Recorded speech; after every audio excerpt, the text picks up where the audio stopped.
Mr. Auditor, will you call roll, please? Mr. Loudermilk, Ms. Alsop, Ms. Wager, Mr. Thacker, Here. Ms. Thies, Here. Mr. Norris, Here. Mr. Thompson. Here. Okay, at this time, we'll have a public comment. Please limit it to 3 minutes. Come to the podium and give us your name and address and tell us your concern.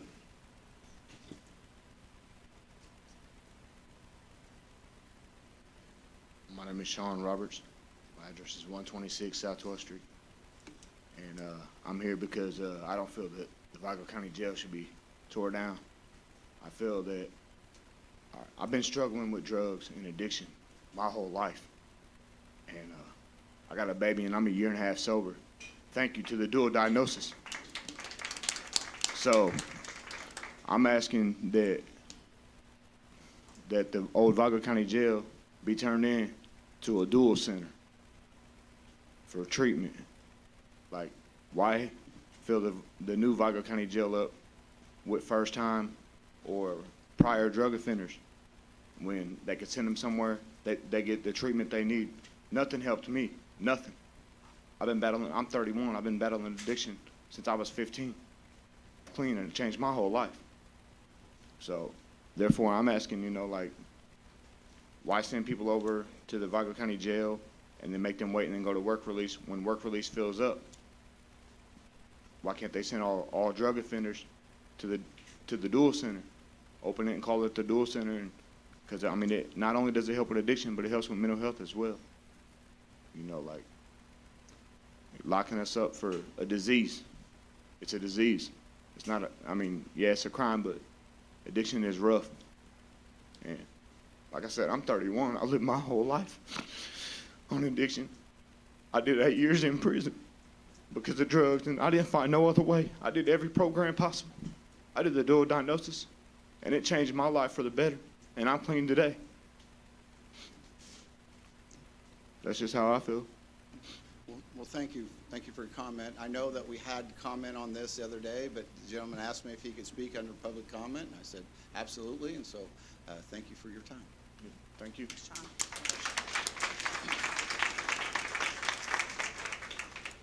Would anybody else like to speak under public comment? I don't know if you've seen the agenda. We do have 32 items tonight. It looks like everybody's excited to see Nancy on the committee and wanted to come and see us. So is there any other public comment at this time?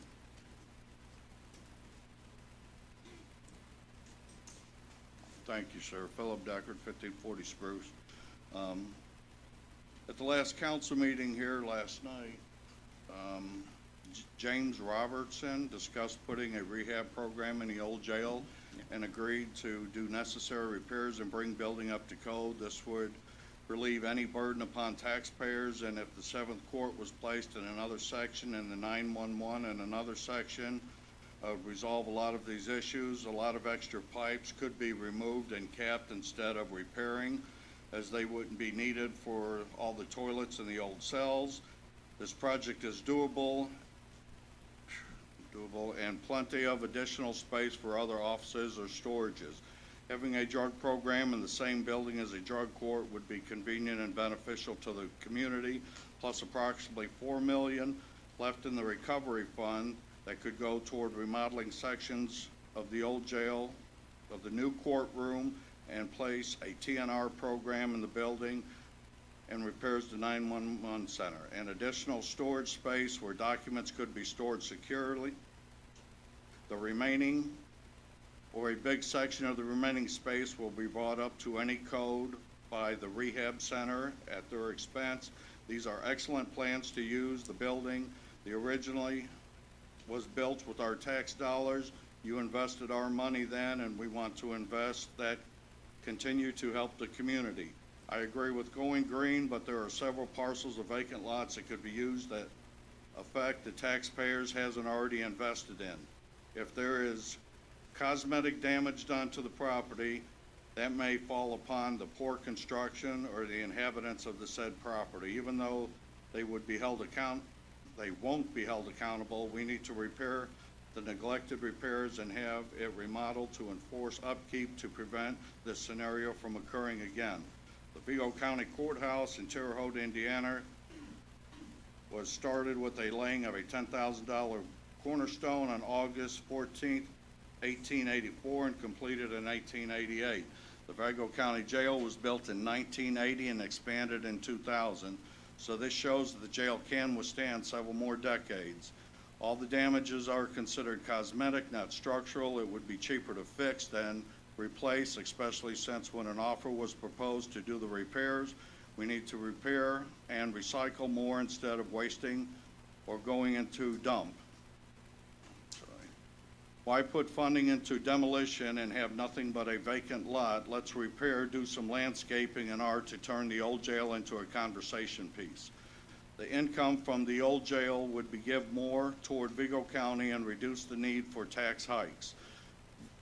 Vigo will also receive some revenue from a casino convention center, so this additional income will help to upkeep the Vigo community, road structures, etc. Now let's fix the citizens with medication-assisted addiction treatment, especially methadone, as there is only one in Vigo County, and it should be accessible to all Vigo residents, but unfortunately it is ran more like a corporation than a necessary medical treatment center. It saves lives.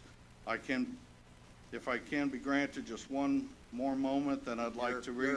You're up on that, so. Okay. Yeah, since you asked, I was listening, and I was afraid you had a couple more pages there, and I actually heard you. No. I actually heard you yesterday too. So I think you got some really good points there. And as you see to your left, there are 3 commissioners, and the commissioners will then put together a program, and they'll bring it to us. All we do is the funding of it. So we try to stay in our lane on that, and so we rely on the commissioners to do it, and they have taken us to it. So I do appreciate your input. All right, if you could advocate any funding and everything, it'd be much appreciated. Okay. I'm a POA for Jennifer Thomas. Okay.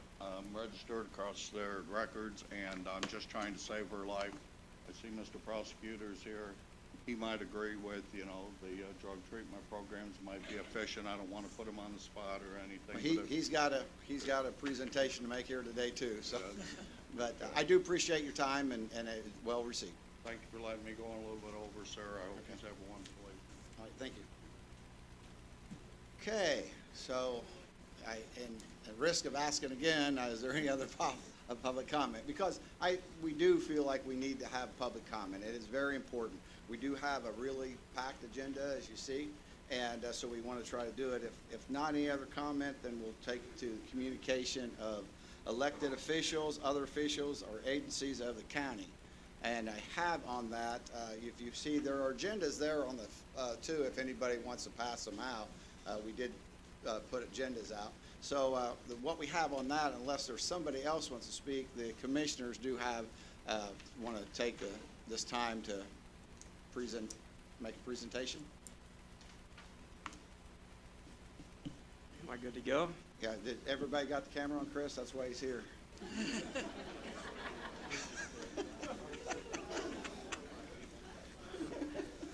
I appreciate that, Todd. Thank you. It's true. So. Okay, well, Council President, members of the council, Nancy, welcome back to Vigo County Government. Michael, we're happy to see your face as well. We look forward to moving this community forward in a positive direction this year and hopefully spend some money. So here we go. Over the last year or so, the commissioners have met with the mayor of Terre Haute.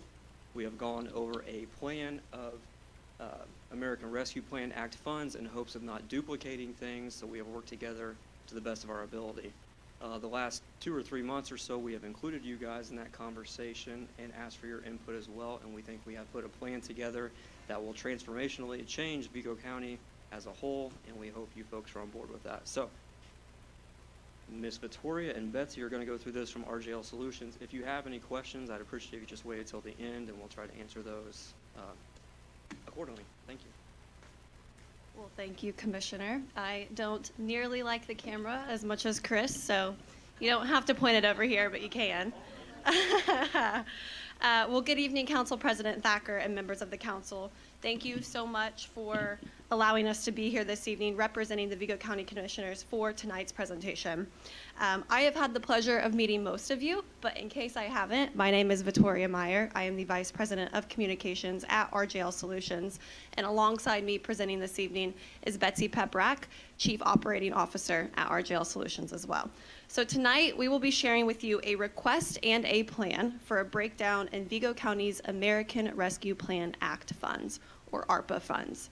So Vigo County has received $20.76 million in ARPA funds, which can be used to identify and respond to impacts relating to the COVID-19 pandemic.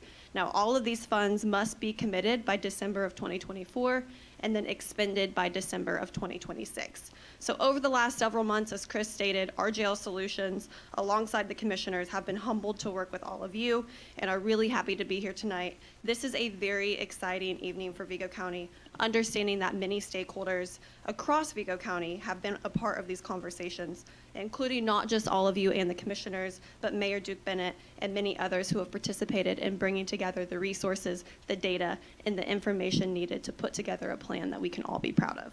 So we thank each of you for sharing your thoughts, your insights, your feedback as it relates to the conversations that you have all been having with your citizens and constituents. I would also like to acknowledge Baker Tilly this evening and their part in this process, as Baker Tilly has truly been an exceptional partner and a key component in this conversation, as are ARPA experts. RJL Solutions is not an ARPA expert. Baker Tilly certainly is. They have been a resource in helping us ensure that these funds are being used appropriately in a way that the federal government intends for them to be used. This has been no small task. The ARPA regulations were changing rapidly early on in the process, with the final ARPA rules being released in April of 2022. So Baker Tilly is and will continue to be at the forefront of these conversations to ensure that we stay on task and help the county spend these dollars in a way that they are intended for. So looking ahead at tonight's presentation, Betsy and I will be highlighting projects and initiatives that address the following: housing, ready projects that enhance quality of life opportunities here in Vigo County, youth services, small businesses and nonprofit support, infrastructure and transportation, animal services, and disabled services. And before we move forward, I want to state that what we are presenting here today is not the end of the road. It is the beginning. All of these projects and initiatives will require more insight, conversations from each of you as the final details are unwound. So if there is a project that really sticks out to you, one that you are passionate about, please know that that is important and ultimately part of the process. And we want to have potentially committees and task forces to really dive into some of the finer details of these as these unwind, working with Baker Tilly to ensure that we are following the ARPA regulations. And then lastly, before we begin, I do want to acknowledge that we have many who have joined us here this evening. These projects are lined with passion, not only from our community and our citizens, but from teams of very hardworking individuals who have been doing the groundwork to move these along in their own ways. So as we get to questions this evening, with your permission, Council President Thacker, I would like to allow for our stakeholders and our commissioners to help answer any questions that you might have as it relates to the projects that they are experts in. So with that being said, we will move forward to housing. So housing has been a major topic of conversation, not just here in Vigo County, but throughout the state and the nation. And the COVID-19 pandemic really kickstarted a major housing demand as many began to flee urban areas and find new quality of life opportunities in the Midwest, in states like Indiana, in communities like Vigo County. And this increased a demand for quality housing, and it is very evident here in Vigo County now more than ever. So in Vigo County, we have an aging housing stock, we have a mismatch of supply and demand, and very little new home construction. So this, paired with an increase in median listing prices for homes that have jumped more than 20% in the last year, as well as an increase in rent, has made home ownership more and more out of reach for many. So with that, the Vigo County Commissioners are requesting $5 million to match a potential $5 million from the City of Terre Haute, in which Mayor Duke Bennett shared that request to his council last week for a joint $10 million in programming, potential incentives for developers, and matching funds for potential funding opportunities that might be coming down the pipeline as it relates to Ready, or as it relates to housing. And not only this, but the data is proving time and time again that we need more housing initiatives in Vigo County. So Ryan Keller, he is here this evening with Thrive West Central. Ryan and his team recently released a housing study within the region that indicates 4 major trends. That mismatch in supply that I just mentioned a moment ago. There is not enough housing to meet a conservative estimate of future demand, but the region is also currently significantly oversupplied in the lower half of the market. They also found that many homes that are in the lower end of the market are in poor condition. There is little construction taking place that is coming at a higher cost, and our demographics are changing, and that is going to drive our future market as our baby boomers reach full retirement in the next decade. Not only this, but the state has also conducted a housing study indicating a statewide issue and a need for initiatives in and around communities. And then our local housing experts are also coming into the picture, communicating the same concern for more opportunities. Thrive continues to host conversations, workshops, question and answer sessions with housing experts throughout the community, and they are also in the process of hiring a consultant or a firm to help them address our housing needs and the next steps. So when really looking at this data, these funds will help us determine what types of housing we need to prioritize here in Vigo County, whether that be single family or multifamily or affordable housing or more. And if we want to continue growing, if we want to continue recruiting our workforce opportunities, if we want to continue retaining our thousands of students that are getting their higher education degrees right here in Vigo County, and if we want to reverse our trend of our declining population, then we need to offer an array of adequate housing options that cater to various demographics, not just for our current residents, but for our future ones at various stages of their life. So with that, we are going to move on to some Ready projects. Betsy is going to lead us through the first couple of them. Betsy has truly become an expert in Ready. She is the individual who works very closely with the Wabash River RDA, as well as the Indiana Economic Development Corporation, as well as all of the project stakeholders to ensure that the reporting is done correctly, and we are working through the details of these various Ready projects across the region. So, Betsy. Thank you, Victoria. Hi. As you know, the Wabash River RDA received $20 million in funding from the state through the Regional Economic Acceleration and Development Initiative, also known as READY. Due to the matching component, this $20 million incentivizes approximately $100 million in investments throughout the 6-county region. Nearly half of that investment is right here in Vigo County. Projects promoting quality of life, tourism, workforce training, and talent attraction and retention.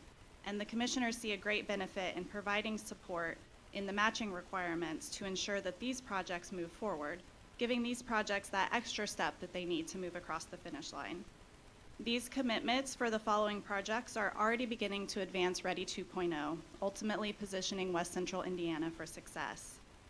I'd like to thank our project stakeholders that could be here tonight. I know Victoria mentioned several of them are here, and we appreciate your dedication to leading these important initiatives. So let's get into it. ISU's Early Childhood Learning Center, childcare. So through various studies within West Central Indiana, we know that the issue of childcare and what it means for our workforce is an important topic. The CU and Terre Haute Vigo County 2025 Community Plan, the Resilient Study conducted by Thrive West Central, the great work that Chances and Services for Youth is doing in data collection, various workforce roundtable discussions with manufacturers, community leaders, and more. All of this data points to a need that this project, the Indiana State University Early Childhood Learning Center, aims to fill. I'd like to thank Dr. Deborah Curtis, President, and Dr. Christopher Olson, Provost, and University Treasurer Diane McKee for being here this evening. This Ready project addresses one of our #1 concerns as a community and as a region. Our small businesses are asking for help. Our manufacturers are asking for help. This is a timely concern, and it's getting people back into the workforce. We understand that this is a big and bold concern and that this is only the tip of the iceberg, but it gets us moving in the right direction. We've had the opportunity to address the manufacturers in a facilitated conversation So aside from these platforms, surveys, data points, we've actually had these conversations directly with the manufacturers. We don't have time to wait. We've got to move this forward, and the county commissioners see this as an opportunity to do just that. The commissioners request $3 million for the ISU Early Childhood Learning Center, recognizing that this is a comprehensive early childhood learning project that has the opportunity to impact anyone in Vigo County that can use these services.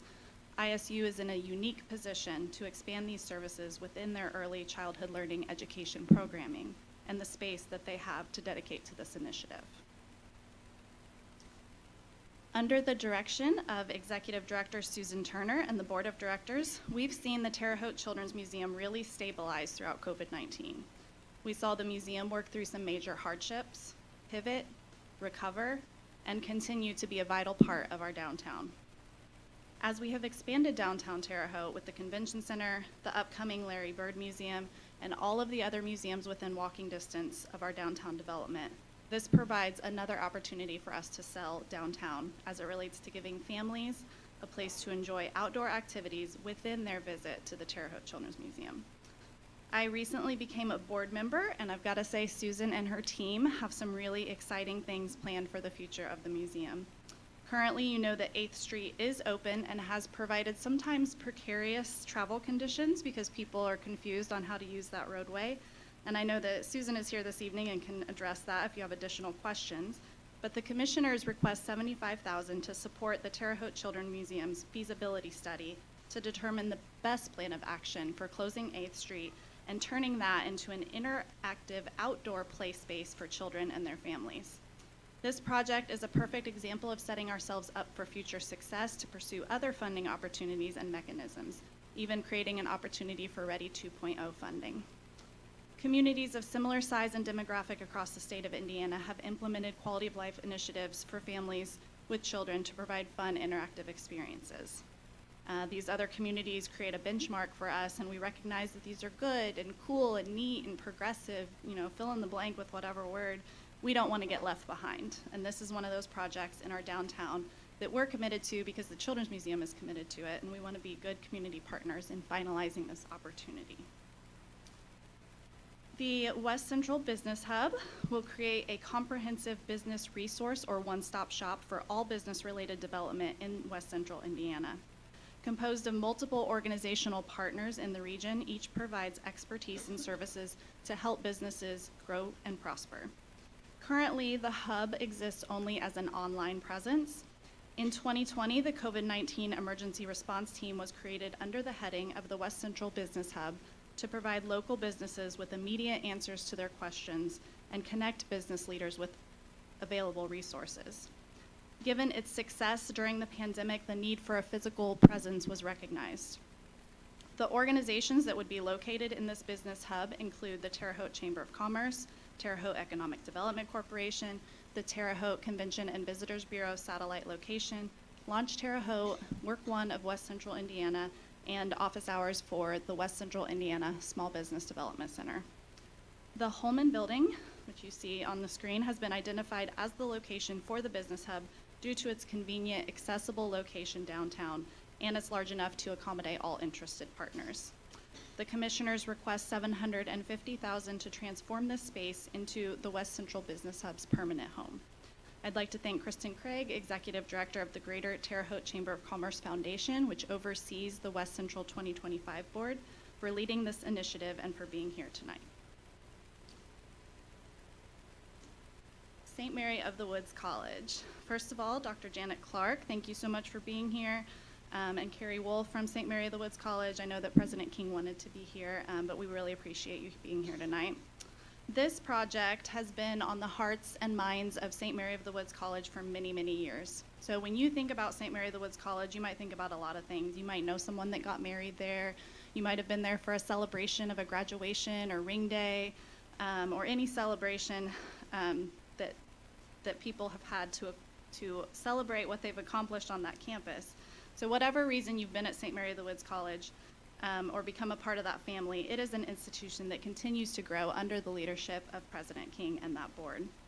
With that being said, one of the things that our local community sometimes forgets, but the rest of the world certainly does not, is that St. Mary of the Woods College is known for its equine programming.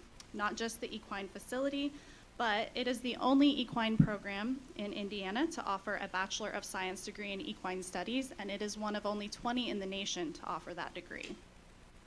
Not only are they competitive on the academic side, but also on the sports side.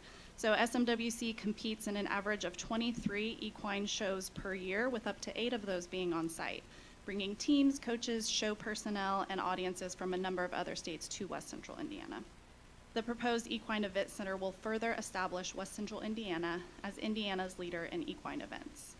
They have really put a spotlight on Terre Haute, Vigo County, and West Central Indiana in a really unique way, right there in western Vigo County. And they have been looking at ways in which they can utilize this best asset to bring benefit to the community of West Central Indiana, to benefit our tourism numbers, to make sure that we are looking at new ways to bring people to our community outside of traditional tourism. This facility will allow them to do just that. The commissioners request $500,000 to contribute toward the first phase of the larger project of the St. Mary of the Woods College equine facility. SMWC's goal is, over the course of the next few years, to become a very intentional place for people to consider when they're looking at these types of competitions. The equine industry is a major industry across the nation. We believe that as we grow the tourism market in West Central Indiana, that the equine space at St. Mary of the Woods College could be so unique to Terre Haute and Vigo County and serve as an amazing asset.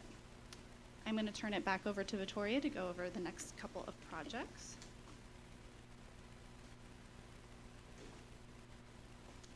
Well, thank you, Betsy.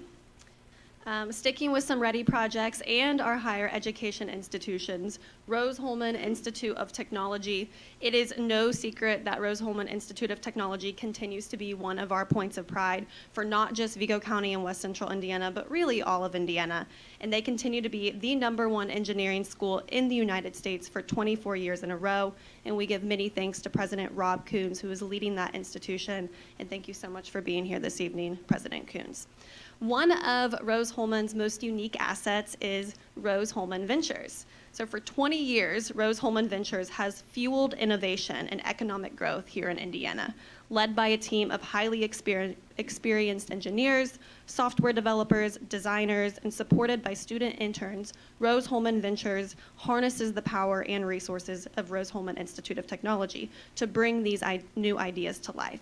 So really, what does that mean? Rose-Hulman Ventures is a hub for innovation in which students have the opportunity to work with industry experts and businesses in developing prototypes and software and conceptualizing ideas and then developing them into real tangible solutions. So to date, Rose Ventures has served over 200 organizations across the nation, and that's happening right here in Vigo County. So the Vigo County Commissioners tonight are requesting $500,000 to help in the relocation of Rose Ventures from their current site to the 4642 intersection. So Ventures is currently located 6 miles off of Rose's main campus on a 100-acre campus on the southeast side of the community, limiting immediate access to crucial campus resources and interaction with students and Rose faculty. So through this project, Rose will construct a new campus for Rose Ventures and design a space allowing students to have more direct access and capabilities of working with these projects that they're working on. So this leads students to have more access in terms of building space and square footage, but also more intentional time for their projects, understanding that as students, they have very little time to spend outside of the classroom, and this project connects their work and their experience at Rose Ventures to their course curriculum in a more fluid, intentional way, and eliminates their commute times to Rose Ventures. A fun fact that I heard today is that the commute time from the main campus to Rose Ventures is growing. Right now there's 8 stoplights and 2 roundabouts, and it's about a 15-minute commute for those students. Many times they often don't have vehicles on campus, so there's a barrier in them experiencing their work off of campus. The Rose Ventures new space will house all of its current business units, in addition to new units such as civil engineering test labs, a biology lab, a prototyping lab, test engineering, and applied optics. And these new features will allow Rose-Hulman Ventures to increase its capabilities, its offerings and reach, and really impact its students and the businesses that it serves. The more these students have hands-on experience, the better, the more that we can recruit them to stay within our community once they graduate. And not only is this an essential project for the student experience and the growth of Ventures, but it also positions Rose Ventures to be at the heart of our community, really spearheading innovation and growth for our local economy. With a beautifully designed architectural cornerstone in our 46 corridor, as you see there on that rendering, this will position Rose directly in the midst of our community, allowing our local businesses to engage with their team and utilize their capabilities more often. The infrastructure there already supports this movement with the continued growth of the 46 corridor, and this project allows Rose-Hulman to put Vigo County on the map in a new way. This will be one of the most progressive technological hubs in Indiana, allowing Rose-Hulman and Vigo County to be the front face of technology in a way that we haven't before. And even with Rose-Hulman's continued growth and advancement, right now, Rose-Hulman Ventures feels a little further away from the community, and this really puts it in a place that we believe that it belongs to best serve our community, to best serve the students, the businesses, and beyond. Our last ready project that we're going to discuss here tonight is the Swope Art Museum, and perhaps I am the best one to be speaking on this initiative, as I am a member of the Swope Art Museum Board of Advisors, and as someone who truly loves this entity, I can share with you that the Swope Art Museum is doing amazing things for Vigo County and downtown Terre Haute under Fred Nation's leadership, and thank you so much, Fred. I know he is here this evening as well. So the Swope has certainly come to be a cornerstone of Wabash Valley art and culture. So much so that the museum has been coined as one of the 10 best places to see art in smaller cities, and that was coined by USA Today. So something really, really neat that we should be proud of. And the Swope serves a national audience, with most attendees coming from a 75-mile radius of Vigo County, with an average of about 13,000 visitors per year. And one of the Swope's pride points, as there are many, is that it's free admission, allowing everyone to access great art and to interact with our arts and cultural district, regardless of a financial status. So with READY, the Wabash River RDA had invited all museums within the community to really play a role in how our region's READY proposal was put together. And with that being said, the RDA and the commissioners were really happy to see that the Swope Art Museum wanted to continue their growth. They had a growth mindset, and with this growth trajectory, the Swope has implemented a capital campaign. So today, the Vigo County Commissioners are requesting $250,000 to support the campaign in two major ways. One, creating a more accessible Swope Art Museum so that people with disabilities can access all aspects of the museum in its entirety, not only safely but comfortably. The Swope resides in a 1901 three-story, 30,000 square foot building, and honestly, it has withstood the test of time, but there are some features that we need to upgrade, especially the electrified door access and a modern elevator to replace the current 4-passenger elevator that is currently in use, which, fun fact, is one of the oldest operating elevators in the state of Indiana, built in 1948. Paired with an updated fire stair tower, this would also grant full access to the use of the 3rd floor that overlooks much of downtown Terre Haute. It is a beautiful space. It just needs a little refurbishing. Which leads to my second point in which these funds will support, is creating a functional and refurbished 3rd floor. So the renovated space will serve as a flexible space for art classes of all ages, starting as young as 2, a space for gathering, fundraisers, workshops, and much more. Really, the vision here is to have a multi-use facility with restrooms and a catering kitchen that would complement downtown's growing hospitality industry. So as a READY project, the RDA thought that this was a good use of dollars for our arts, our culture, our quality of life opportunities here in Vigo County, and the commissioners believe that by helping the Swope move to the finish line, that this is yet another winning opportunity for Vigo County and the community at large. Moving on to youth services, and specifically the Vigo County Juvenile Justice Center. Once again, I want to acknowledge the executive director of the Vigo County Juvenile Justice Center, who is here with us this evening, Norm Laudermilk. I saw him in the back. We have had the opportunity, along with the commissioners, to really dig a little deeper into all the great work that Norm and his team are doing there. They have many programs and incentives going on. They have a partnership with the school corporation that actively conducts credit recovery programs, ensuring that our youth are fulfilling their educational requirements, which is highly important, mental health services, and much more. And really understanding that increasing programming for our incarcerated youth is really about decreasing recidivism in our jails and being able to support kids at a younger age by helping them with the programs and services that we can offer. I know that there have been many conversations relating to the jail and this project and how to best move forward. And by providing funds that support the Vigo County Justice Center, that is a small step in the right direction. Currently, engineering firm DLZ is finalizing a study on what the Vigo County Juvenile Justice Center might need as far as infrastructure to better support our youth, whether that be increased bed capacity, an LGBTQ plus wing, a medical wing, or a separate wing for those of in charge for adults. But tonight, the Vigo County Commissioners are requesting $2 million to support the Vigo County Juvenile Justice Center on further programming, resources, mental health services, and others to best serve our youth. And I am certain that Mr. Laudermilk has much more than $2 million worth of exciting initiatives that he would like to see done. But this is a step in assisting our programming so that we can ensure that it continues progressing positively for our kids. In fact, our Juvenile Justice Center is one of only 13 centers in the state, and because of that, we have kids from over 30 counties throughout the state who utilize the Juvenile Justice Center right here in Vigo County. So this is more than just the youth of Vigo County. This is impacting the youth for many across the state of Indiana.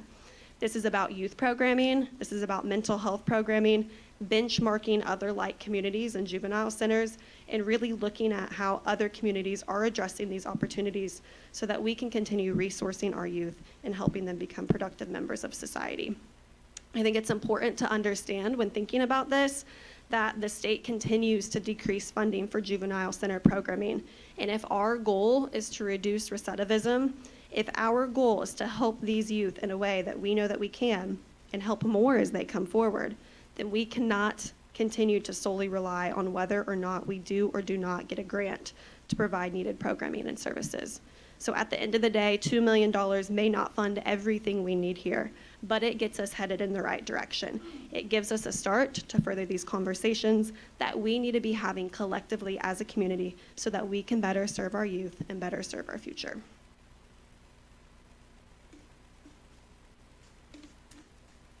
So infrastructure, perhaps maybe some deja vu here. We recognize that you have already heard a presentation last year with an ask to support some infrastructure projects, and we understand that you were supportive of what needed to happen with some county infrastructure as it related to water and sewer infrastructure, but with the idea that that request would be a part of a bigger plan. So we heard you, we understood you, and within this full plan does include that initial ask.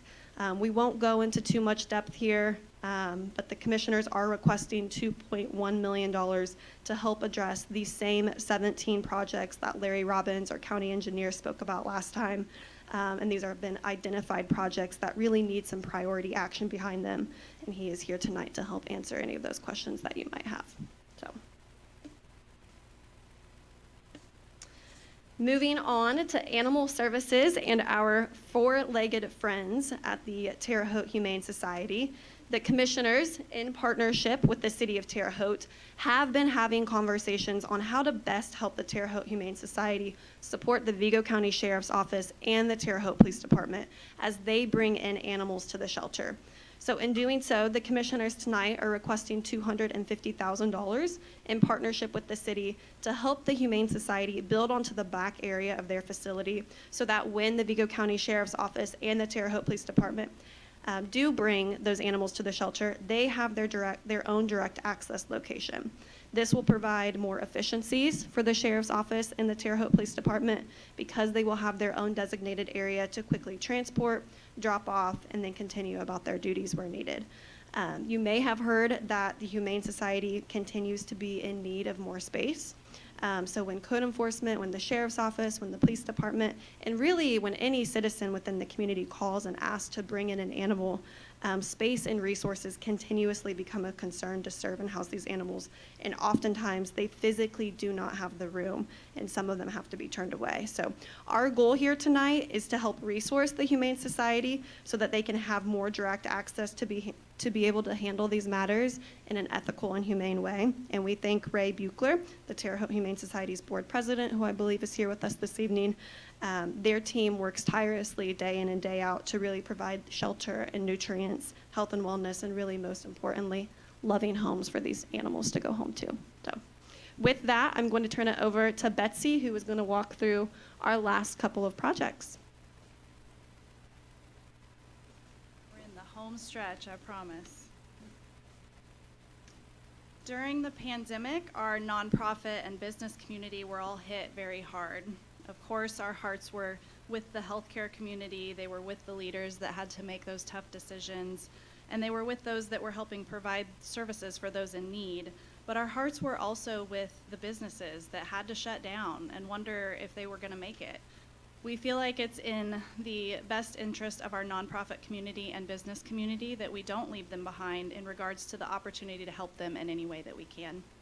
If there were nonprofits and businesses that were negatively impacted by COVID-19, working with the United Way of the Wabash Valley and potentially others, we would like to form a partnership that would allow Vigo County to participate in ways that could help those that did not receive COVID-19 relief. So the idea is to prioritize those that did not receive that relief to make sure that they are moving in the right direction. Essentially, no nonprofit and no small business left behind is the concept. The commissioners request $1 million for nonprofit and small business support. To do this, we understand that we're going to have to develop grants and programs that help us with the prioritization. We understand that county government is not in a position to lead that grant programming, but we do have those in the community like United Way of the Wabash Valley that do this. This is what they're experts in, and the goal here is to allow them to work with us and the council, each of you, to make sure that there are things in place that if they are suffering, if they did not receive funding, and they did not receive assistance, that we are here to help them move on and continue to hopefully sustain and thrive in Vigo County. Next up is disabled services and our good friends at Happiness Bag. Happiness Bag is the Wabash Valley's only recreational and educational facility for individuals with disabilities. And they just recently celebrated their 50th anniversary. Congratulations to Jody Moan, Executive Director. Thank you for being here tonight. You may know Happiness Bag through their training and coordination of the Vigo County Special Olympics, but they really do so much more than that. Through their unique service, Happiness Bag directly serves about 250 individuals ages 5 and up, and they serve 100 individuals daily through their Medicaid waiver programs, including the Adult Day program, which is the service that utilizes the entire facility the most. They have been in their current building since 1997 and are experiencing a great need to expand their facility. Last July, they broke ground to kick off a fundraising initiative for an expansion plan that was actually approved in 2020. In fact, fundraising has been ongoing since 2017 when the need for a new facility became apparent. The commissioners request $750,000 to support Happiness Bag's expanded facility. This new facility will be about 11,000 square feet, which is nearly the size of the current facility, so they're doubling their facility size. It will allow Happiness Bag to potentially hire 10 to 12 full and part-time employees, expand the number of individuals they serve in the daily programs, reduce limitations on sports and recreational activities, and really just allow them to continue to provide excellent recreational and educational programming for individuals with disabilities, a much-needed resource for our community. So first and foremost, the county commissioners recognize that any funds that they want to spend for ARPA must come back to the council for approval.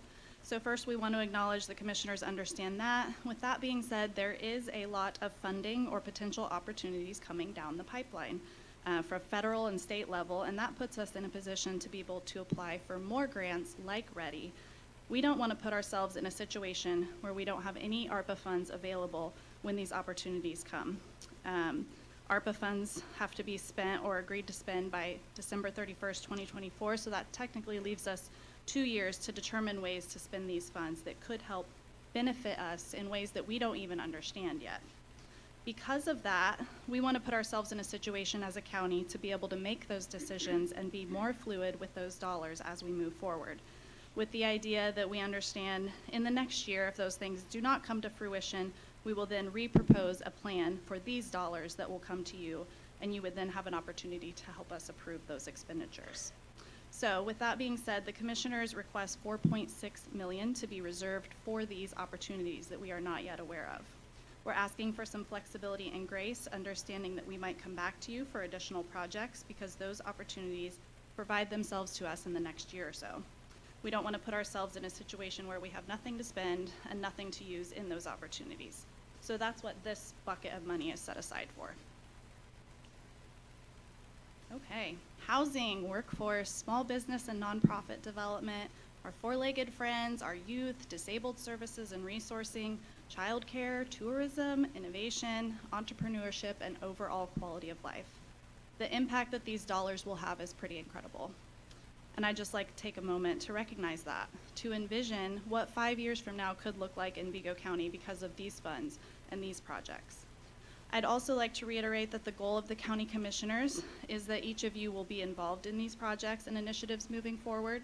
If you have the heart for any of these projects, you have the opportunity to be a part of those conversations as it relates to a particular stakeholder, task force, committee, et cetera, and keep the council up to date as these move forward beyond this evening.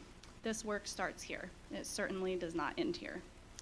With that, Council President, I'd like the opportunity to allow any of the council members to address any questions related to these projects to the two of us and/or project stakeholders or the Vigo County Commissioners.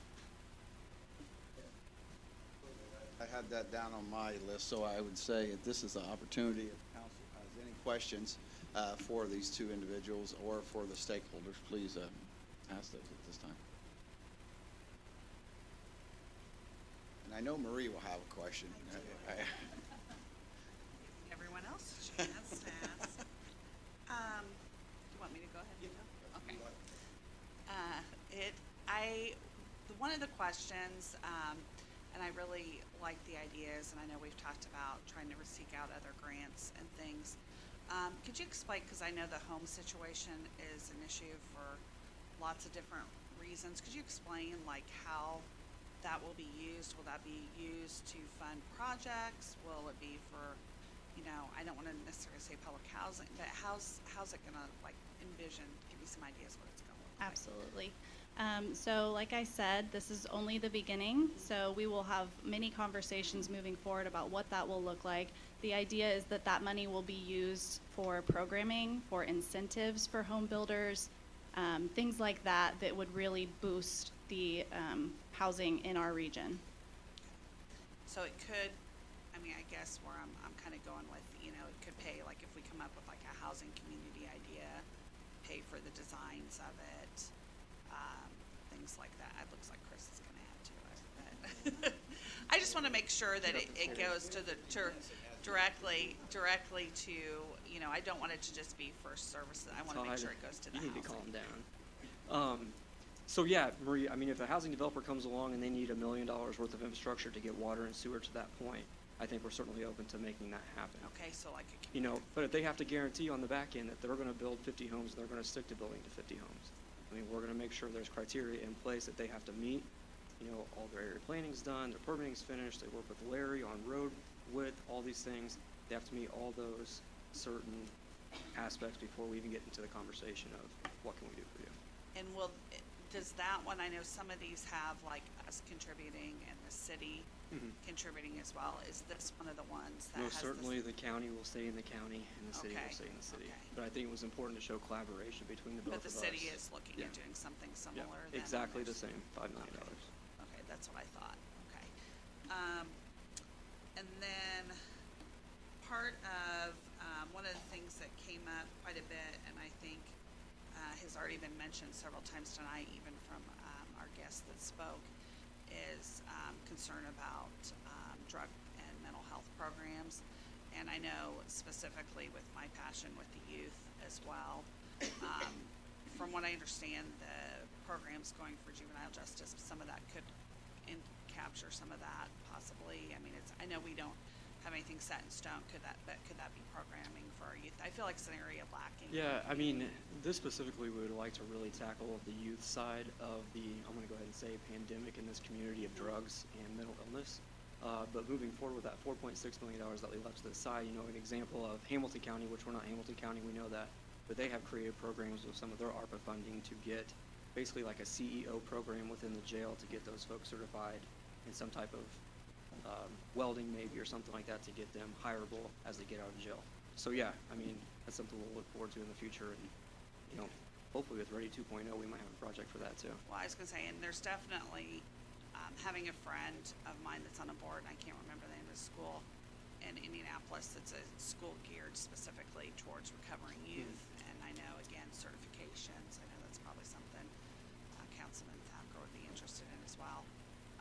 So I just wanna, like I said, I just wanna make sure it's going kind of towards something a little bit specific, and you said there will be like boards and opportunities for us to serve Oh on yeah, I as well. mean, anything that you guys want to be involved in, we want you to be involved in, because this is more than the 3 people that are county commissioners, it's you guys and everybody in this room. So, we have to have your input and everybody's input to make sure this takes off the way it should.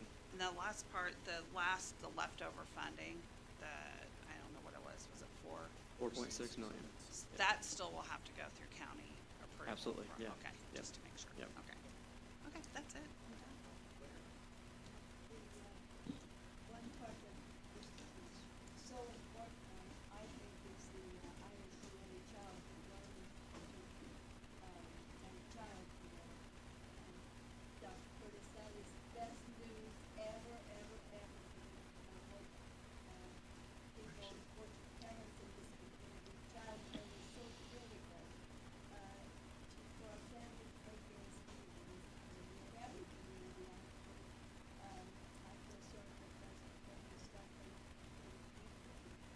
we've got to address that and I commend Commissioner Chris Barton Knight, that's brilliant to do that. And it I've never used that attendance. Little council. Thank you, I know, Yeah. gosh, all kinds of stuff happening tonight, I can't believe it. It's a brand new year, we're so excited. Yeah. But that's so good, and thank you so much for recognizing. You guys.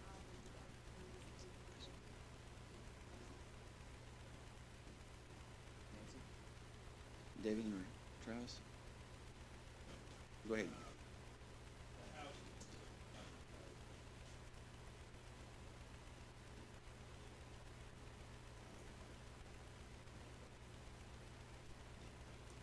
Yes, sir. Yeah, they are going to give $1 million as well, most likely to the United Way. Maybe the Wabash Valley Community Foundation, we discussed that too, I probably shouldn't have said that, but, yeah. So does anybody else have a question? I have one myself. I don't ask quite as many as Marie, but I'll ask it too. So from what I understand, this money came from the federal government is a part of it, and we're working with the state structure as a ready. And when it deals with the Rose Home Adventure and the Quine Center, which they've always been really good to use local people. Now, I understand, if it has ARPA money, that is supposed to be used under the Davis-Bacon. Can anybody speak to me on that? I say the Vaguely, toughest one. for the last. Vaguely, but I would like to get back with you. Okay, Council President well, Thacker. I will be around. I'm not going anywhere. I'm sure you will be. And, No question about it. So I want to make sure, because we talk about some really great programs, and I do commend everybody for, I think, as you said, we had some concerns and we love a plan, and we want to have a good plan, and I think this is a great attribute. And with that, I would like that everyone that is here, the stakeholders, stand and be recognized. I got a question. Oh, I'm sorry. Hey, was any consideration given to reimbursing the considerable expenses that the county incurred mitigating and coping Cheryl, with did you plant COVID? this question? Is this a planted question? Yeah, I mean, I believe there was roughly $300,000 to $400,000 in COVID reimbursable expenses After reaching out to Baker Tilly, and after we have this conversation tonight, we're gonna get with Baker Tilly and see, if you remember correctly, we took $10 million as revenue loss. We need to identify what projects fall within that revenue loss, and then we will tackle those projects that fall outside of that, and that's where a reimbursement like that would come from. So, yes, we do know, I mean, we will consider that, and, I mean, I think for a fact we'll do it, but, yeah. We like that in the records that he said that he would follow up on that, right, Karen? Yeah, we like that. Through I a text, mean, through a text message with you. Yeah, but- so, so I do appreciate, and I know that we're going to, what I'd ask is if you guys are at that point, I would like the people to stay and recognize. I recognize some of them that we're talking here, I got a little different vantage point, and so, but I mean, yeah, you don't have to tell everybody's name, but there's a good group here, and I appreciate you all coming. This is kind of like church or like union meetings. We're here all the time. You don't just have to come when you want something. And, but at that point, what we'd like to do is whenever you guys wrap this up, I'm going to take a small 5-minute break and allow the ones who want to leave or don't want to stay through this arduous process that we have left ahead of us, feel free to. But we're going to take once you guys get this done, we're going to take a little break and then move forward. Oh, go ahead. I'm not One trying more to rush thing. you. I just wanted to thank you guys. This is communication from elected officials, so I'm putting on another role here. Oh, sure. The appreciation we have for you for going through the old jail with us, we still know, from the conversation tonight, that was incredibly touching, incredibly awesome. We thank you guys for going through the jail, and we look forward to continuing the conversation of what to do with that property over the next couple of months. So just want to say thank you for that. Yeah, that's right. All right, let's do that then, if you guys are good, and we'll come back, we'll take a little break, then we'll come back for any other public official comments, and then we'll move forward. We got a big agenda for us, okay? But that'll give everybody a chance. If you want to stay, feel free to, and if you don't, it's a good time. We don't want to disrupt the meeting, but you can leave. No, I did not. That was impressive. Well done. So this way would give it a good chance. So we're going to phase 2 now. Is that okay, everybody? Huh? Well, hopefully they'll look at it so we don't. Yes. Yeah. That's the goal. Okay. Sir? I don't think it was. Because she was talking, I don't think it was. I was like, hey. I went to put it on my calendar. Well, as long as they don't just stand around, you can get out. Too much prep, I hope. But the only thing I think we're going to do different is I may bring that back to testify and have them testify as to about his speed based on his injuries. If that's what they'll testify to.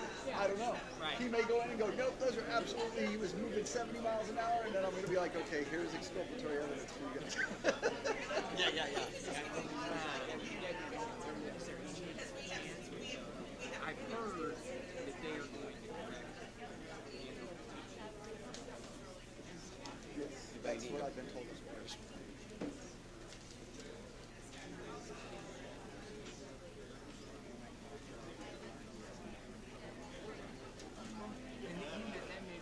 The family may be open more open to it now than trial once.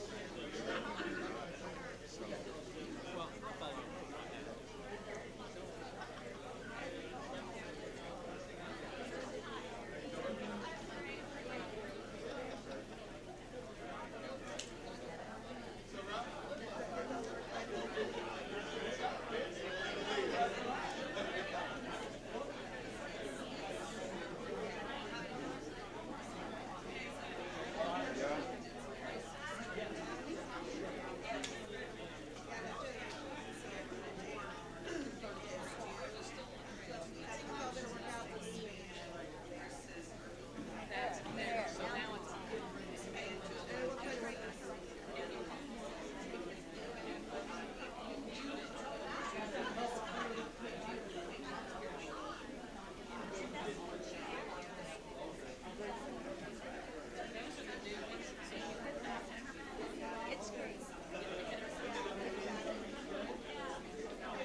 take 5, expect 3, let's go. Okay, what you've been waiting on for all this time? Just now decide you had to?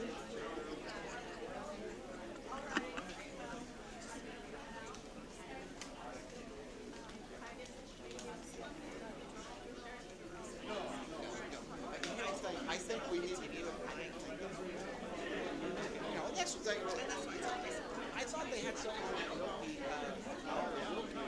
something Christmas. I'll get the council back here. Thank you.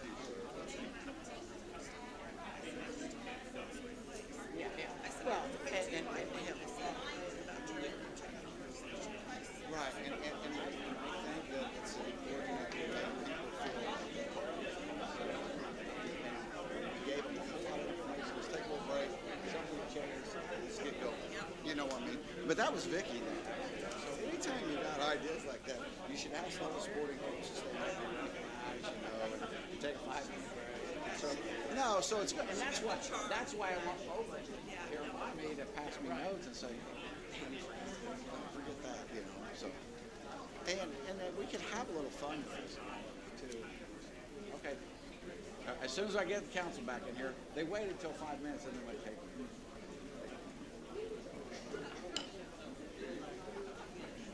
Okay. Yeah. Yeah, yeah, we got to kind of do it that way because we got some under appropriations, some under salary, so we do have to break it up. So what I'll do is I got to read these, and then we'll get in here, and then like we got to do the ones that are.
Shut me off. Well, let me repeat that.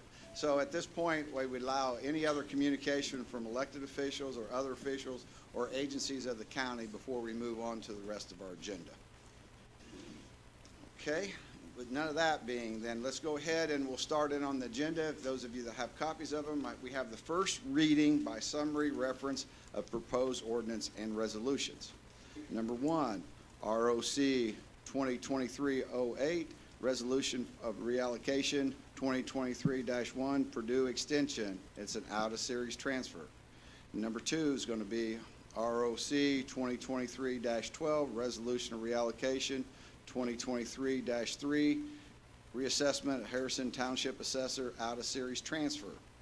Number 3, ROC 2023-13 Resolution of reallocation 2023-2 Treasurer out-of-series transfer. Number 4, ROC 2023-15 additional appropriation 2023-6 through 2023-20, 23 budget adjustment. Number 5, ROC 2023-07 additional appropriation, 2023-04, alternative dispute resolution fund / distribution fund. Number 6, ROC 2023-02, additional appropriation, 2023-02, adult protection services, vehicles. Number 7, ROC 2023-3, additional appropriation, 2023-3, LEPC 2023 budget adjustment. Number 8, ROC 2023-2, salary ordinance 2023-2 through 2023-4, clerk, salary increase and delete part-time position and add full-time position. Number 9, ROC 2023-4, salary ordinance 2023-5 and 2023-6, juvenile justice center, salary increase, stipend, and retention bonus. Number 10, ROC 2023-6, salary ordinance 2023-7, coroner, change from one part-time coroner position to a part-time chief deputy coroner position. Number 11, ROC 2023-24, additional appropriation 2023-1, lit, correction rehab facilities, new locks, new equipment and locks and audio. Number 12, ROC 2023-9, salary ordinance 2023-8 through 2023-10, jail and sheriff, staff increases and additional staff. Number 13, ROC 2023-10, salary ordinance 2023-11 through 2023-24, prosecutor, amend salary and add staff. Number 14, ROC 2023-11, salary ordinance 2023-11, juvenile court, additional staff. Okay, now that is a requirement to be read on record. The next would be under reports and committees. We don't have any appointments or any committee reports, but I do have, and we'll make this available if anybody wants a copy of it. This is the 2023 appointments. As these are appointments I made as council president, and so these are the following: Alcohol and Beverage Commission, 1-year appointment for John Whitaker for the year 2023. Tax Assessment, Property Tax Assessment Board and Appeals, a 1-year appointment, Karam Nasser. Vigo County Redevelopment Commission, a 1-year appointment, Scott Ridge. Vigo County Redevelopment Commission, it's a reappointment for 1 year for Pat Ralston. Vigo County Public Library Board, fulfilling an unexpired 4-year term, and so it is Brian Kane, and so the appointment will be through December 31st of 2024. The internal appointments here for the council members would be the E91 Advisory Board, 1 year, Vicki Weger. Emergency Management Advisory Council, 1 year, Aaron Loudermilk. Pre-Disaster Mitigation Committee, it'd be myself for 1-year appointment, Todd Thacker. Local Emergency Planning Commission, 1-year appointment, Vicki Weger.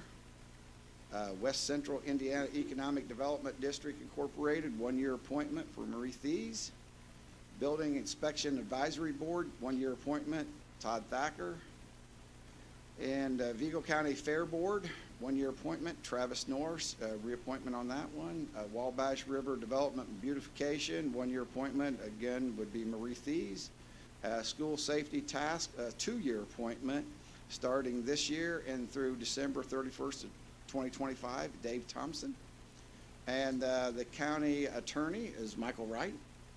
The county committees at this time would be the Annual Budget Committee, which is made up of 1-year appointments for Vicki Weger, Nancy Alsop, and Travis Norris.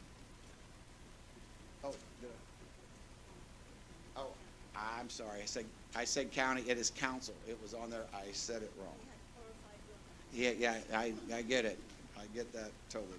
So if you have any questions on that, you can get a hold of me as well. And if there are other appointments that need to be made, I'm just not aware of this time. I'm kind of learning this as I go. But if I missed an appointment, please let me know. So if we can, then we'll be ready to go to the resolution ordinance other than appropriations. And on that, we start out, it would be on page 14 in our packet. And the first one we have is a resolution for reallocation 2023-1, Purdue Extension, out-of-series transfer, ROC 2023-8. Is there anyone here that would like to speak on that? Why, right on cue. I love that. Yes, hi, I'm Christy Whitaker with Purdue Extension. I would like to respectfully ask for an out-of-series transfer of $1,479.17 from our office supplies line item to an office furniture line item for the purchase of 13 tables and 32 chairs for our new teaching rooms. I'd be happy to answer any questions about that at this time. Does anyone in the council have a question that they'd like to ask? Anybody on staff? I think your letter was satisfying enough that everybody understands it. Thank you for your consideration. And then we will act on that at the next week's meeting. Thank you. Okay. Hey, we're done with a whole page already. So number 2 under that would be resolution for reallocation from the treasurer's office, an out-of-series transfer on page 16, ROC 2023-13. Hi, I'm Tana Bean, Chief Deputy Treasurer, and we're asking for an out-of-series transfer from other supplies to office furniture other to replace our refrigerator that's in our break room. Okay, does anybody here on council or staff have questions at this time? Okay, all right, well, thank you. All right, and the third and final one under this category is resolution reallocation 2023-3, reassessment Harrison Township Assessors, out-of-series transfer, ROC 2023-12, and I know we have an eager speaker on this one, right? Is that correct? Yeah, Chrissy? So it's on page 15 on our packet, in blue? Hi, I'm Chrissy Patterson. I'm the Harrison Township Assessor. Yes. And I would like to request an out-of-series transfer of funds from office supplies in the amount of $3,500 into a Series 4 equipment new budget. There were some purchases made at the end of last year that should have been made out of the equipment new budget, and were not, so we need to cover the cost of those items. And in the future, if we would have any other items such as electronics, furniture, it needs to come out of the Series 4. And I understand from your letter that you need this for this funding for training, or is that that's a That's the next one. Oh, Yes, that's the next that's one. my- Okay, yes. I'm reading ahead. Sorry, you get to come back up here again later. Yes, I do. Does anyone have any questions? I'm sorry, Chrissy, this is for equipment, is that correct? This one's. That will be for any kind of new thing? Well, it's in the Series 400 moving forward. That's what we want to You'll use it use for, it for that. equipment. But we had some furniture purchased at the end of the year that should have been in the Series 400, so that we would need to cover that also. Any other questions? Thank you. All right, thank you. All right, let me see. Okay, at this time, we're going to move then to number 8 on our agenda, is ordinance related to appropriation. So at this time, I would ask for assistance from either the auditor or the chief deputy auditor and explain items 1 through 13 under item 8.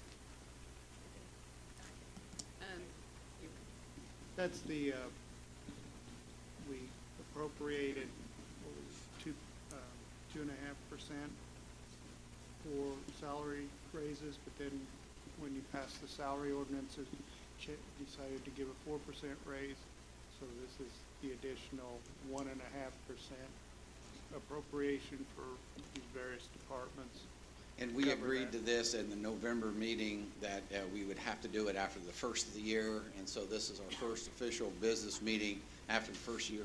And I guess my question would be, does Cheryl want to read all these lines, to make sure we put it into record, or because what we're doing is we're adding an additional 1.5% ordinance for that salary ordinance? I've checked with Michael. I think if we announce that additional appropriation ordinance 2023-06 through 2023-20 actually covers every fund that has any personnel in it that had the extra increase, 2023-06 is county general. I mean, I can continue. I don't think it's necessary to. Okay. I mean, the appropriations will obviously be approved next meeting. That will Yes. be the official Yeah, so this one here is, so everybody should understand is, this is already gone in effect. This was when we agreed on the salary ordinance to go from the proposed budget of 2.5% to 4%. We said that we'd have to make additional appropriation. So at this meeting, we're just notifying everybody that that's what we're doing. We're doing what we said we're gonna do, and then next week, we'll do what we said we were gonna do. Does anybody have any questions on that? Because I want to make sure we do it correctly so that everybody who's already receiving that additional 1.5%, it doesn't go away. Any questions on that? We need to fund it. What's that? Yeah, you need to Okay. fund it. Yeah, we're just funding it. We've already taken action, now we got to fund it. So then that drops us down to, from my understanding, number 14 on the ordinance related to appropriations. Is that everybody on page with me? And this is on our page 17 in our packet. And it's additional appropriation 2023-4, ROC 2023-7, alternative dispute resolution fund distribution. Is there anybody from Judge Reddy's court here that wants to speak on that? No? Okay. Maybe they'll be here next week. I mean, I can explain to council what it is. Uh-huh. In every, That's the way, Cheryl, thank you. in every domestic relations case that's filed in Vigo County, there's a fee associated with that that's paid into the clerk's office that is meant to be used for alternative dispute resolution in those domestic relation Right. cases. And so this is an appropriation allowing Judge Reddy to place those monies in her budget for potential use throughout the year, paying for alternative dispute resolution services for indigent individuals who couldn't Right. otherwise. And just so everybody knows, this is not, we have this on many cases, this is not money generated from tax dollars. This is money generated, as the attorney Wright, Mr. Wright said, that it is money generated from fees of the divorce cases that then use this for dispute resolution. So, yeah, and maybe that's why they didn't feel like they needed to come here, because this is an annual thing that we have to do every year in order to put that line item out there for that to be used. It's, even though it's not tax dollars, we still have the oversight for it, and we still have to address it. Yes, Mr. That's what the funds were originally set up for, to support every one of the courts. Yes. So it's not something that's new to any of us. Right, We just yeah, have to it's redo just this that we every have year. to do this annually. Thank you. Yeah, anybody else? Anybody else have anything on that? We're making we're really good time here. I'm thinking it's gonna bog down here pretty quick, because we got an attorney coming up. So the next one is additional appropriation 2023-2, ROC 2023-2, Adult Protective Services Vehicle, Mr. Roberts, or Mr. Oh, Modisette, he must really want Big this. guns. We want a lot of things. We agree on that. Terry Modis, Vigo County Prosecutor. We're asking for an additional Page 19. appropriation in the amount of $24,300 for the 3 cars for Adult Protective Services. The lease is in March, and the payoffs are $10,332 per car. We can't buy cars that cheap, so that's what it's all about. I think it explains it all in the letter we submitted. What kind of mileage are on those vehicles? They're all 3 under 20,000 miles, Oh, wow. so. Okay, good. That's a good. Any other questions from the council? It's one time you might have him, the prosecutor, on the witness stand. Oh, here. I take the fifth. Yeah. Sorry. Wait a minute. Maria has a question. Yes. Well, I just, being part of the budget and maybe Councilperson Thompson can help jog my brain a little bit, was the lease, I assume, was in the budget for this coming year, but not Yes. the purchase? Is Yeah, that kind of what I'm and the letter understanding? explains that to lease the vehicle for 11 months was $5,500, I think. And so we obviously subtracted that off. Do you want to explain that, Rob? Well, I guess what I would like to explain is when we originally leased these vehicles 3 years ago, the commissioners were the ones that found the vehicles, found the lease, signed all the contracts as they have to do. So when we approached them about renewing or getting new leases for new vehicles, they were the ones that suggested, because these vehicles have such low mileage, are in such good condition, and are that cheap, that it would probably be in the best interest to just purchase the vehicles at this point, and that was the suggestion that was made to us, and that, therefore, the request. Okay, yeah, I just wanted to make sure it was addressed somehow. And then also Budget as we do purchasing the plan fourth. ahead. And then there's the fourth vehicle in there too. Yes, we would like to, yes, to lease that fourth vehicle, because one of the changes that was made during the last budget session was we eliminated our secretary intake officer position to create a new investigator position who will be going out. That position has been filled, and we need to be able to provide a vehicle for that new And she investigator will be, slot. or he or she will be in adult protective Yes. services? Okay, are these cars used, you know, I understand what their job is, but are they used constantly every day that we can do vehicle share or?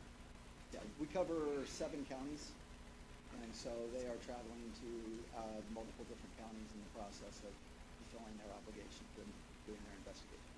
We're considered a Adult Protective Services hub, so that's why we cover 7 counties. And then just kind of the last aspect of that,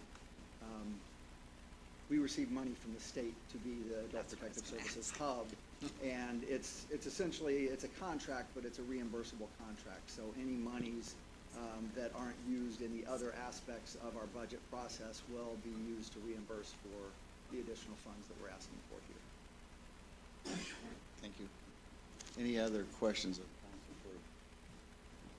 Okay, thank you. Okay, additional appropriation 2023-3 ROC 2023-3 LEPC 23 budget adjustment. It's on our page 20. Oh, he's out there already. Go ahead. Good evening. My name's Keith Holbert. I'm the chairperson for LEPC, requesting that the county council increase our budget back to its original proposed amount of $29,500 from the approved amount of $2,600. Could you enlighten the rest of us? I read the letter, I understand it, and from what I gathered from this shouldn't have been cut last year. True. And so this is money that's appropriated or that's approved from the state? It's money that is derived from what the state considers Tier 2 hazmat facilities in Vigo County. And then that money goes to the state and then it's sent back to us for LEPC to do with apparently as we please. But the county is the custodians of the money. But we really don't mandate the value of it or No. it's just a formality if you, as I Pretty see much it? for you guys to, just to keep us funded for whatever we need to do with it. Does anybody have any questions for Mr. Holbert? Okay. Dang, that was easy. Yeah. Okay, so the next one is the additional appropriation 2023-05 ROC 2023-12 reassessment Harrison Township Assessor State Meeting Budget. As I jumped ahead, you'll your first time out and you're here twice. Yes. I'm Christy Patterson with the Harrison Township Assessor's Office. Page 15 again still, sorry. Sorry? Getting everybody on the right page. Okay. It was the second part of page 15. Okay? Are we ready? Go ahead. And I would like to request an appropriation for Series 3 state meetings budget to be reinstated back to $5,000 from previous years. It went down to $3,000, but we have several new employees, and so we need to get them their level trainings, and we would like to do some updated training with our staff also. And I know the situation because you have, just as you said, you have had some new people, so we need to take advantage of that training. Do you do that through the AIC? Well, in the IAAO classes for the level 3, but then, through Okay. Any additional questions from the council for Harrison Township Assessor? and some of these will be to do the DLGF also. Oh, Some of the okay. classes that they offer too, that we're looking into. Okay. All right, thank you. All right, thank you. Okay, number 18, we're over halfway. Salary ordinance 2023-2, ROC 2023-1, clerk salary increase. I believe it's on our page 27. Who here from the clerk's office would like to speak with us?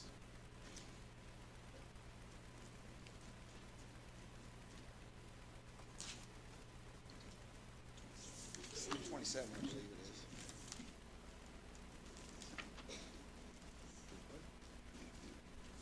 Go ahead, Brad. Yes, sir. Go ahead and tell us what you got. This is in relationship to the ongoing battle of trying to get people to be able to stay and raising the salaries for the clerks. It's broken down in the letter, I guess it's on your page 27. Yes. Okay. They aren't set up that way. We're also, and I don't know if this is the appropriate time, so I'm just gonna let you guys ask me questions, but it's my understanding that we're wanting to meet with department heads with Baker Tilly. That is, and I have shared that with different departments. I think when this letter request was put in, it was before we revealed and had a meeting and told what our approach was with Baker Tilly to wrap that study up.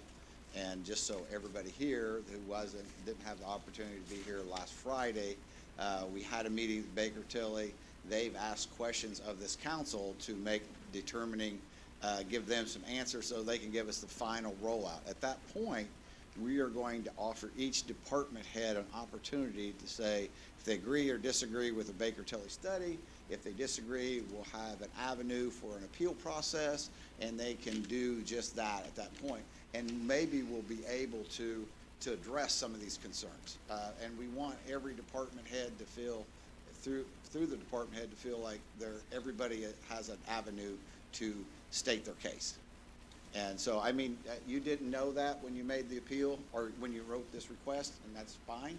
And we're going to address it. And now we'll take, we won't take any action tonight, but we will discuss it and we'll take action on it, whatever we can do on this next week as well. Okay.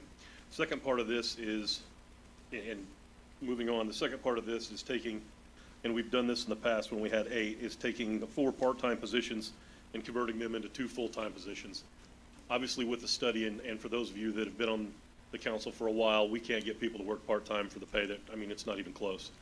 So if we could take 4 of the part-time positions and combine those into 2 more full-time positions, that'd bring our staff to 34.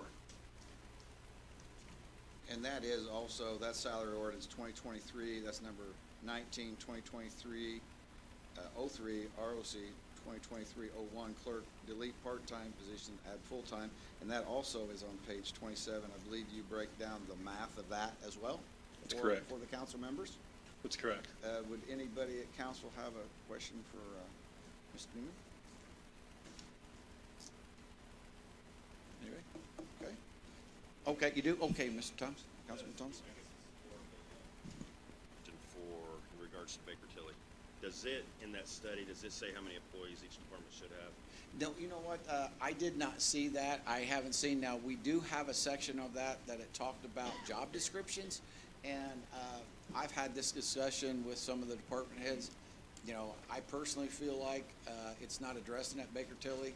Cheryl, did you see something on that different than I believe that was not part of your contract with them. Yeah, it just wasn't part of it. They didn't do that as a study, right?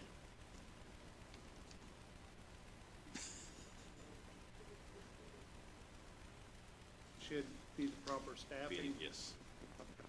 I have a feeling if they did, we'd be getting a lot more personnel. Yeah, well, and you know, that's a. I mean, I'm being very honest with you guys. I mean, we're running essentially what, 8 courts? All the records, the elections, absentee voting, bookkeeping, and we're doing it with a staff right now that's, let's just say that there aren't a whole lot of people there to fill all those positions. Yeah, and that might be something that we either as a council have to look at, or the commissioners. I like to stay in my lane, so I would have to ask for the council attorney whose preview that is. I mean, that might be something, David, that we, or Ms. Councilman Thompson, that we need to address. You know, it's logical in the private industry, if you're able to do it with less people and they're covering everything you do, it should be that you should be commiserate to that, you know. So I don't know that part of the study. Any other questions on those two? If not, if you want to stay there, we have the third part, the next letter. You're up next. Do you have anything you want on those two on page, or our page 27, 20? Now, if you're not, That you're would on be the page election 28. board. The election Not- board, we go into that Yeah, one? because if I can, let me read that one. Sure. For number, for our 20, for salary ordinance 2023-4, ROC 2023-1, election board salary increase. And so we have a letter from the clerk's office on page 29 for that, for the council. Go ahead. So, as I've stated the last couple of years, we have been going off of the same pay for 24 years for the election board. That's as far as we could go back, by the way, to find it. So I'm probably pretty sure it's been longer than that, but I can't prove that, so I'll go with what I know. And with that being said, with the amount of work that comes in with the election board and the responsibilities that those come through, I think after 24 years, we could probably up that. I mean, I'm not trying to be funny. I'm I get very it. genuine that the clerk, by statute, is on the election board. However, the council sets that pay. And so I think there's a question, is there a code that's saying that you can't up an elected official's salary? And as I shared with you, we're gonna look into it before, and we didn't have to take any action tonight, but we'll look Sure. into that. And I think at the time is, if you would, if you don't mind, go ahead and tell us what the current pay is for those individuals. Sure. For myself, it's $4,500 annually. For Leanna Moore, who's my chief deputy, it's $3,750.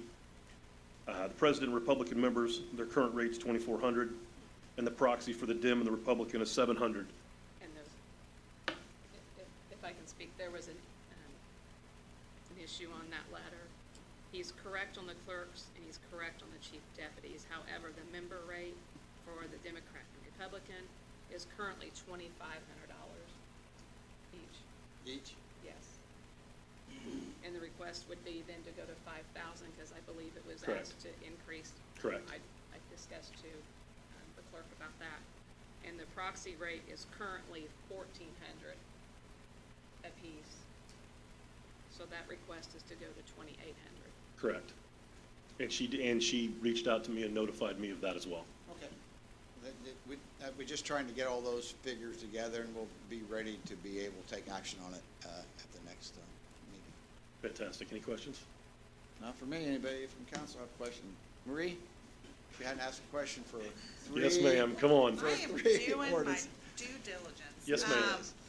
Do we have any idea on what surrounding counties, or have you looked at what other election boards? Sure. rate? Okay. Yes, ma'am. Okay, could you fill me in on Yeah, that? for those that are our size, Uh-huh. we get off very cheap. Okay. And it's a pretty extravagant number in some of these in counties that are like our counties. So if I were to, what would be a county for me to take a look at if you were to suggest? Monroe? We can actually provide you with a list of those. Okay. If you want that, Jackson, we've already done a bunch of research with that, so Okay, yeah, if we you could definitely you do that. could Send it to me, or, How would you like that? Email? yep, that'd be great. If you could share with all, that would be I great. can do that. It's not a big deal. Now, I would also like to say is, for everybody else, because we've talked about this, and one of these days, we won't have to talk about compensation study for a while, but this was not part of the compensation study, so this is something that we would want to address, not to wait on anything with regarding the compensation study. And- This piece of it. I didn't mean to interrupt you. No, go ahead. But this is something we've talked about for 2 years. Yes. This isn't something that's new. Right. And when I asked council members, they said, well, it fell through the cracks. We didn't get it, our bad, we made a mistake. Well, this is the 3rd year that we're here requesting this, and that's kind of why we brought this up again. And one thing about it, I'm more creative. I'll use a different excuse if we don't do it. I mean, Okay, it's just good. something, As long as we got something new. Yeah, I'll get you something new. Something snazzy. But we're going to address it seriously, and with the research you have will help us. I appreciate that. Thank you guys for your time. Yes.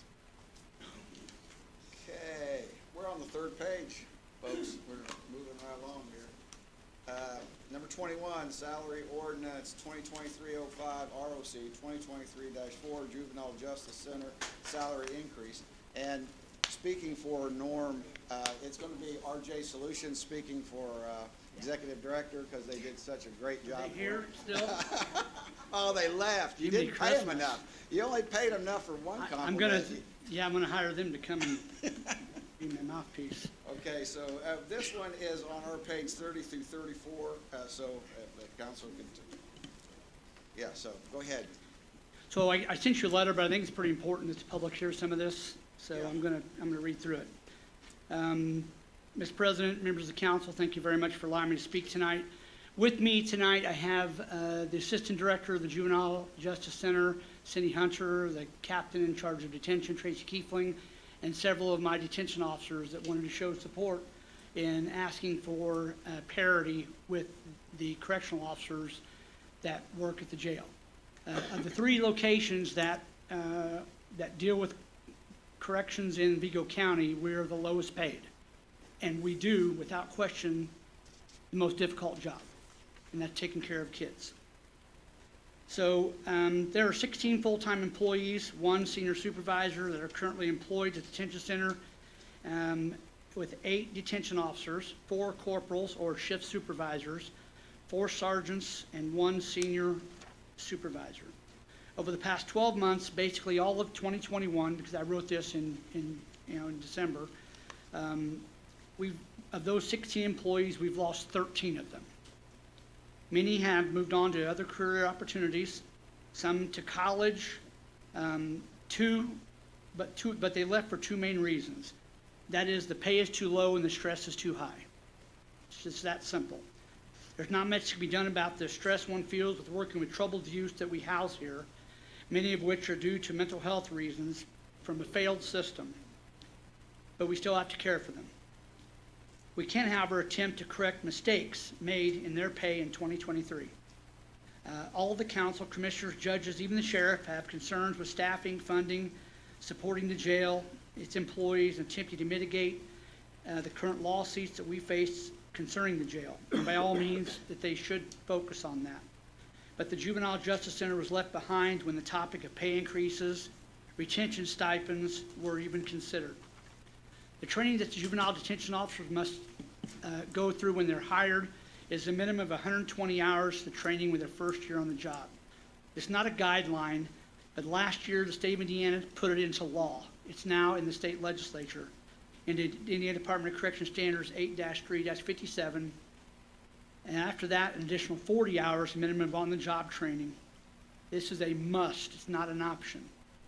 Training like emergency procedures include safety and security, fire, medical, supervision of detention of juveniles, suicide prevention, intervention, report writing, de-escalation techniques and the use of force, juvenile rules and regulations, rights, responsibilities of juveniles, simple things like key control and manning where the keys are at, communication skills, sexual abuse and assault, code of ethics, first aid, CPR, sexual harassment, search and seizure, rules of evidence, social and cultural awareness of the juvenile population. And many other requirements like chemical spray training, handle with care, which is a form of defensive tactics used with juveniles, and monthly computer-based training through Corrections 1 are the requirements of a detention officer far exceed that of a correctional officer, yet we struggle to maintain the same pay as them.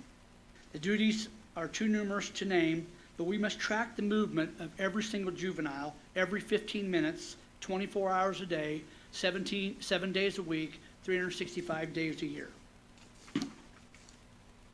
After consultation with the auditor's office, the following financial impact was found to increase the staff just to meet parity with the correctional staff at the jail.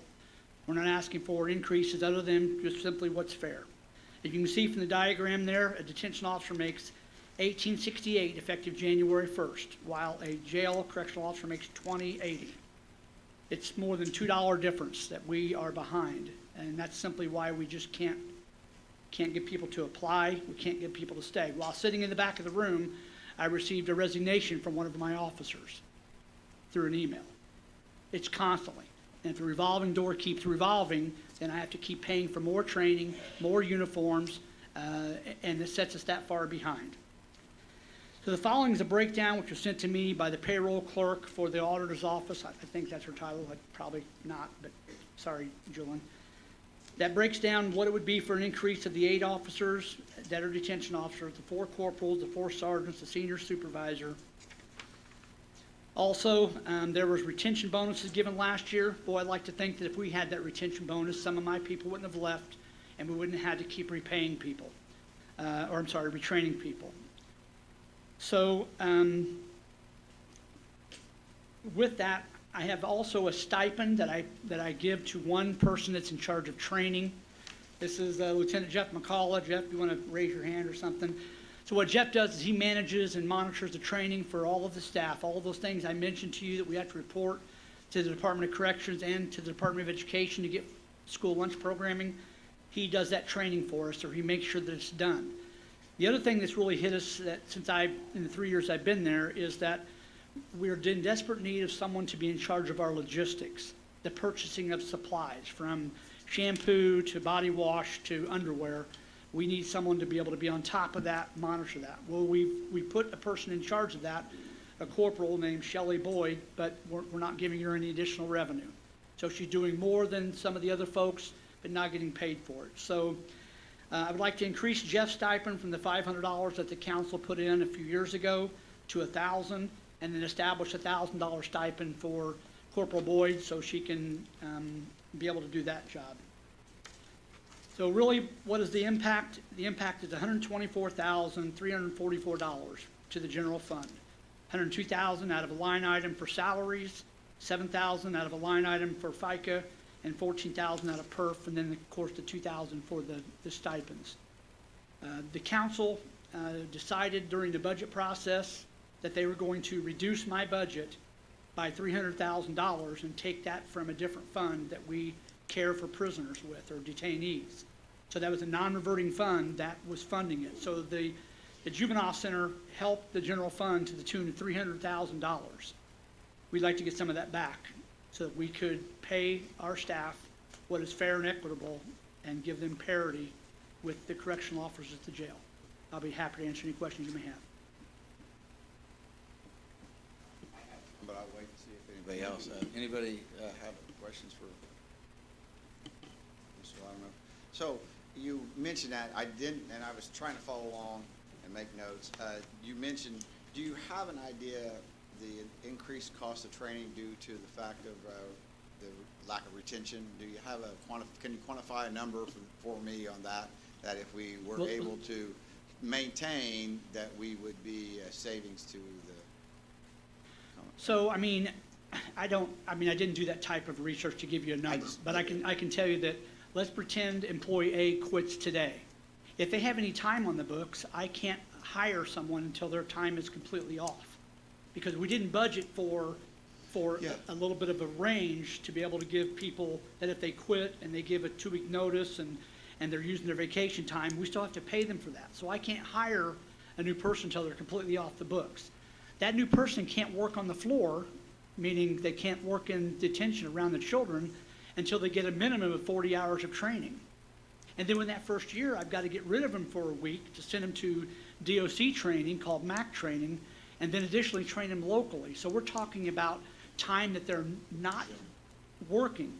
And unfortunately, you could take an office, and if an employee doesn't come in that day, well, that's okay. We just didn't turn the computer on. But if an employee doesn't come in for us, if they aren't there, Somebody overtime. well, we have to feed the kids. We have to shower them. We have to monitor them in school. We've got to make sure there's no fighting. We have to maintain order. We've got to take them to court. We've got to transport them to the doctor. The litany just goes on. And so, for me to hire somebody, you can talk to Kara Wright, the HR director, but we're talking a couple of weeks of advertising, and then a week or so of interviewing, 3 or 4 days of a background investigation before I can hire them, uniform fitting for a day or so, putting them to work for 40 hours of training. We're already a month that position has not been filled, that we are trying to find someone to fill that position. So we, if we keep kicking the can down the road, we're gonna keep ending up with the same Band-Aid solution, which is simply this. We can't be competitive. And I came to the meetings last year. President Loudermilk made some good points about the pay, and that we can't compete with the prison, and we can't compete with the police departments. Well, of those 16 people that left, 2 became police officers. I'm sorry, 16 of the 13 people left, 2 became police officers. The rest just left. They left because it's a high-stress job, dealing with children, and they weren't making enough money to justify it. And so whether they left to work at a factory, which 2 or 3 did, left to go back to school because they changed their mind about what they thought their career was going to be, or they left to become police officers. I mean, we know that that's not typically the ending place for a lot of folks. They're going to use that as a leaping pad to other places. But we got to do better. And here's the deal: before the lawsuit was a big issue, and the raise was requested last year by the sheriff, we did have parity with them. Yes. And so we know why that happened, because he was in such a bad situation. And now we're saying that now that that's kind of resolved itself, not the suit, but his staffing, we're trying to stay up with them, get parity with them.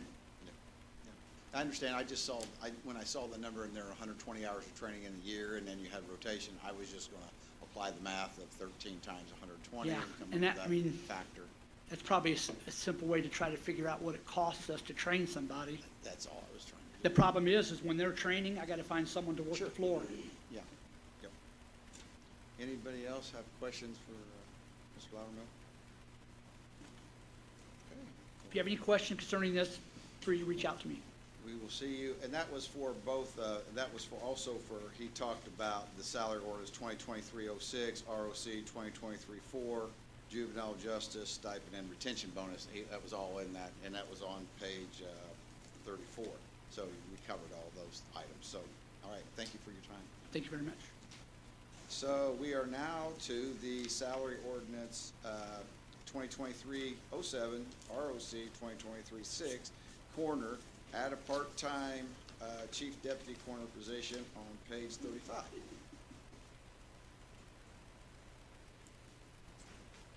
Good evening, Donna Wager, coroner's office. I'm here, I guess, Dr. Meyer's voice tonight, in regards to Curtis Lyle, who is a deputy coroner in the coroner's office. He has been there as a deputy since March 12th of 2012. Dr. Myers would like to move Curtis up position-wise to chief deputy coroner. In the agenda here, it says that change one part-time deputy coroner position to part-time chief deputy. Not part-time. I don't believe there is any part-time chief deputies. Curtis is a chief deputy and been there, like I said, since 2012. The things he does, you cannot imagine. He's works 24 hours a day, 7 days a week, and we have 3 other deputies, but those 3 deputies turn to Curtis a lot if they have jobs, and when they're at their job, they cannot go on a coroner call. And I did some research today, and last year in 2022, Curtis was at over 200 scenes as a deputy handling that. And Dr. Myers would really like to bring him up to the chief deputy position, which would increase his salary, which would be, what I'm told is 80% of her base salary. And she is requesting that. I work with Curtis every day, and I know what he does. And it's pretty unbelievable, really. A person, if they're not acquainted with the coroner's office and they really don't have, I know a lot of the police officers, the prosecutor, Rob Robert, they know what he does. And Dr. Myers feels that that title and that salary increase is highly warranted. Does anyone have any questions for Donna regarding this? Mhm. How many scenes total were there? You said there was 200 that. There was probably last year, I believe we had 260, 255 coroner cases. That includes ones that are handled at the scene, ones that are handled at the hospital if it's a situation where, he has to deal with the hospital on a death or that type of thing. Our other deputies do a tremendous job, but they all have jobs, so they're considered just part-time. So it depends, on our caseload has been very high, actually. There was a year there, we had close to 300 cases, and that's been in Curtis's time frame as being a deputy. A lot of cases are handled over the phone, can be handled over the phone, or a lot of cases, you go out and you assess the situation and whether or not an autopsy is warranted, and that type of thing. But it's not just, it's an involved job. You're dealing with families where you have to run down a lot of information. If you're hunting for a next of kin, you're trying to make contact with a phone number, you're trying to, see what medical records they may have, or, what the situation is that you're dealing with. And it's a very, very tedious job. I did have one follow-up question on that. So I think everybody here on council knows that the auditor's office gave us some information of financial impacts. And on that one, I just had a question, and I don't know this, I maybe should have researched it ahead of time, but as Curtis currently has this position as a deputy coroner, is he, right, with changing to the chief deputy coroner, would there be any difference in the benefit structure as far as health care or retirement benefit that we need to take in consideration, not just the salary, but the financial impact? Yeah, as a full-time employee, I think Swager's correct, there is no part-time chief deputy designation that I'm aware of. So the chief deputy position would be a full-time employee position, so it would have the necessary insurance. I saw that you had FICA on there, but I didn't see all the others. So my question would be, is he gonna work 35 hours a week? Yeah, To make him a full-time employee, And that's the other difference, that's the other And component. that's something that we have to look at, the whole impact on it, and of course, we're not making a decision tonight. Oh, I understand. But we're just kind of gathering information, and I don't know, and the other thing for me is, that was probably, since that position wasn't there, I don't know what Baker Tilly would say is what is a normal, what is a comparable marketplace salary for that, I Right, don't know right. that, so, okay. That was the question I had. Marie? I do have. Councilman Thies? So, to me, in what you describe when you give numbers, he's doing a large portion of the work. Yes, he is. And so I don't doubt that at all. My concern is if the positions are supposed to be like all, chief deputy, then I want to make sure that workload is shared. And I know that's not my job to do, but, it is, and I've talked to Dr. Janie Myers about some of the things that he did and that you guys deal with. And, so I understand that completely. I just want to make sure that we're equitable, in, the work situation as well. And that's just a concern of mine. That's not, that's out of my lane per se, but it's just something. Right, and I understand that the deputies are on call Sunday at midnight to the following Sunday at midnight, and it's a there is a part-time job because they have other full jobs, and there's been occasions where, someone has been at their job and they've been able to, handle things either over the phone or, they've went and done something, like a quick call to a scene, and they've taken that time off, from their job. We have, one that has done that several times. But Curtis, is there all the time. Right. I mean, Yeah, and I mean, I get that. That's, Yeah, I yeah. absolutely understand that, because I know, he does a lot, so. I was figuring up, I mean, how many cases we done last year, and then figuring up, how many things that, how many places that he was at, and, just like, say, we had 248 documented cases, but then he handled other cases, that was not autopsy, so they were, but it's the time consuming on what he does, and he does help me a lot too, because, I'm in the office, and I can say I used to be out, many times, and basically now, I'm in the office all the time because we have 4 deputies.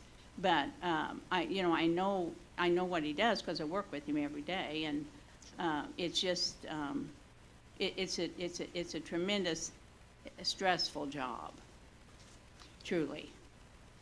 I would also add, over the 30-some years at the coroner's office, I'm very familiar with what the job entails. I don't think you could chase people down the road and make them do the job that Curtis Lyle does. Rob Roberts will tell you this. Terry Modisett will tell you this. David Thompson will tell you this. It is, and the jobs that those gentlemen do as well. It is indescribable, the tasks that they have to do, sometimes with the horrible things that happen to human beings. Curtis is always there when that happens. He's always there. And whatever that little sum of money is that he gets or would get for that is nothing. It is nothing for what he does to provide dignity for the last moments of a human being, for the things that happen to them when they are slaughtered or burned to death or drowned or frozen in a lake or fall from a high altitude.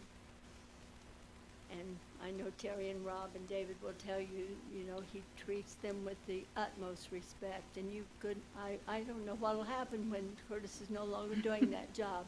I don't know who will do it. I don't know. We'll have to get a robot. I swear to God we will.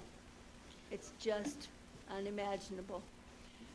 Well- Curtis, there's not enough money to do it, and, to just give him a title, that's the least thing we could do for him, for sure. For sure. I admire you Anybody else? like you can't believe.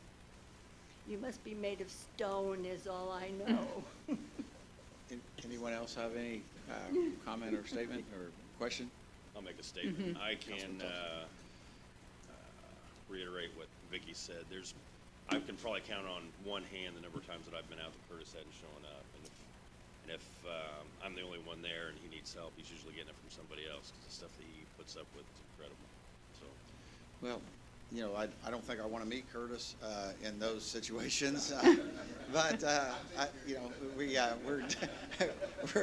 we're trying to. I think we'll gather any more information we have, and we'll make a decision next week. And appreciate your time. If no other questions, we're Okay, queuing up thank the.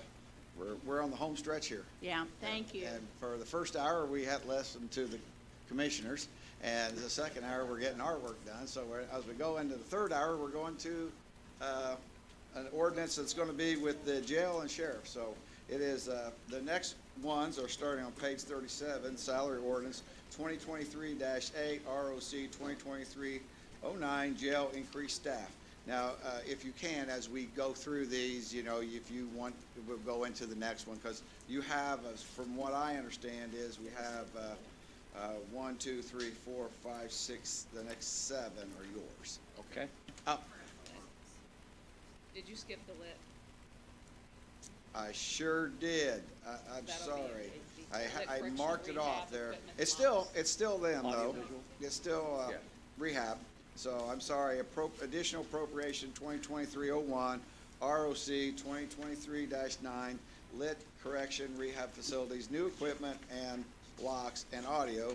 And it's on page 36. So I thank you for keeping me in line. My wife usually does it and she's not here. Okay, Derek Fell, Chief of Operations, Vigo County Sheriff's Office. First, just let me say I would second Vicki and David's comments reference Curtis Lyle. On the jail funds, new equipment, locks and audio. So last year for the 2023 budget, we requested $30,000 and $40,000, I believe, for locks and audio, $30,000 for new equipment, $40,000 for locks and audio. That budget, which was reduced from the previous year, we made a smaller ask going into a new facility, but we surely didn't want that line item taken down, those two line items taken down to zero, which they were taken down to zero. So we are now requesting 50% of that figure, so $15,000 for new equipment, $20,000 for locks and audio, obviously a total of $35,000. Again, that's 50% of what we asked for last year, and even smaller than that compared to what the original line items were a couple years ago. If you guys have any specific questions on the locks and audio, Lieutenant Jail Matron Casey Lee's here. She can answer some specific questions, I'm sure. Anyone there? Marie and I took an opportunity to go and see the new facility today and got to see some of that. And you would think that, and I get the philosophy behind it. We have a brand new facility. We don't need those stuff. And that's why we need less, but they did show us some reasons why they would still need it. Locks and audio does still get damaged. So that was, we tried to do a little preemptive research on that ourselves. So if anyone else would have any questions or. Marie? I can always admit when I see things in a different way, and just even like I think you had shared like a damage that happened to one of the locks and how it needed to be fixed. You know, we go into this with a new building thinking everything's going to be continuing and being fine, but it's also being used, and so in looking at that, I definitely see it a little bit differently. So I thank you for you guys taking the time today. Yeah, and the warranty, as I think was discussed today, I'm not sure which one of you told us, will, on the building itself, May, Yeah. because that's technically when. Yes, Okay, May. So, right.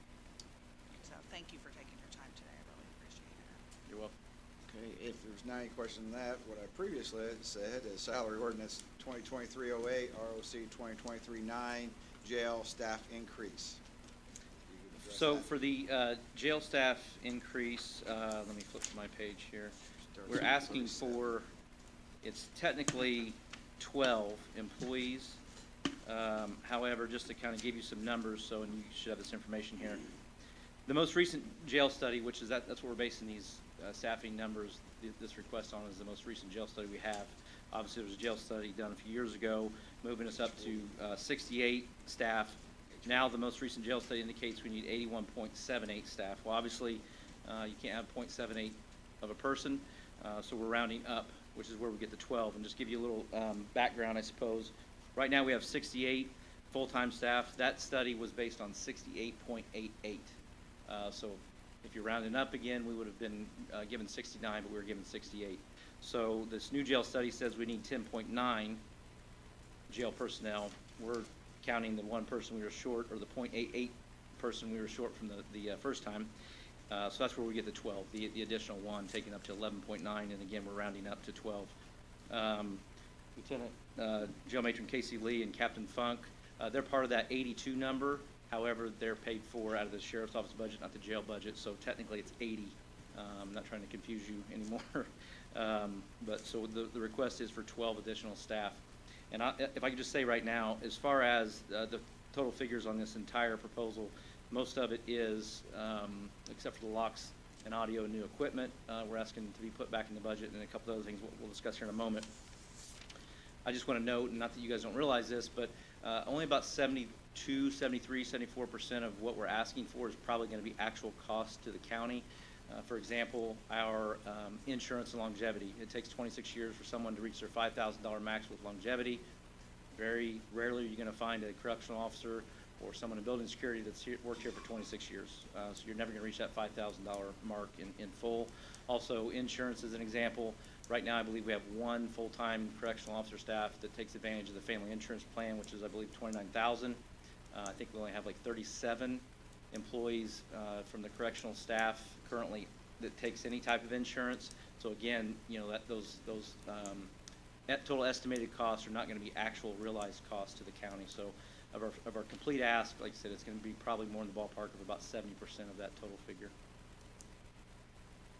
Yeah, and I believe that the auditor's office shared that information with us as well. Cheryl, is that correct? That showed, that reflects on that. Would be on those sheets I gave you. Say it again. That would be on those sheets. Yeah, so I just wanted to make sure that everybody had that. So, any questions regarding that portion of his presentation? Okay. So, let's go to what would be the, it would be my Roman numerals 27, salary ordinance 2023-10, ROC 2023-9, sheriff, add secretary position. Okay. So if you can explain that to us. And I believe, 43, page 43. Okay, thank you. So, again, to give you the big picture, we're trying to get completely in line with, again, the number of our jail staffing that indicates of the 81.78. So to kind of go backwards a little bit, we have 3 front office secretaries. One of those positions has been paid from the jail budget for probably 8 or 10 years. This isn't something that just started in the last couple of years. But we are always chasing that magic number of keeping the jail fully staffed. Well, we like to think that with the recent pay increase that's definitely helped get our jail to full staff. Obviously, on occasion, you know, you lose someone and you hire someone, but we're basically there, correct? Okay. Okay. So that being said, we want to get in line again with the jail numbers. So of this complete request, it's technically 16 personnel with the 12 jail officers I just mentioned. With the secretarial position, we want to move back into the jail. And then with the building security people, personnel we'll talk about here in a moment. So of those 16 positions we're requesting, 15 of those positions technically is a direct impact and will directly correlate to jail staff. And would anyone have any questions for Mr. Officer Fell regarding that? I do have a question for the auditor's office. I don't see, is that stipend also included in that? Did we capture that? If you're looking at the sheet for the secretarial position. Yeah, I see it in the minutes. I just didn't make sure it's on the agenda, so it's covered under that. Well, as Chief Derek Fell just talked about, there's someone already in that position, okay, that they're paid from the jail. Oh, so just making sure. But there was an agreement. They have not been receiving the stipend. True, Casey? Correct. They've not been receiving the stipend because they didn't perform The jail officer's duty. the jail officer's duty. Okay. So that's why it's not included in there. But what I gave you is based on the position that's in there. And I will note, and I'm sure he has, that that person will receive a decrease in Correct. hourly pay, and they are well aware of that. Yeah, and so I just wanted to make sure we capture it between the two. It's trying to streamline that position where it Yes. belongs. So with that, does anyone else have additional questions? I just wanted to clarify that. I appreciate your time, and we'll. Let me touch on the building security. Yeah, you passed it up.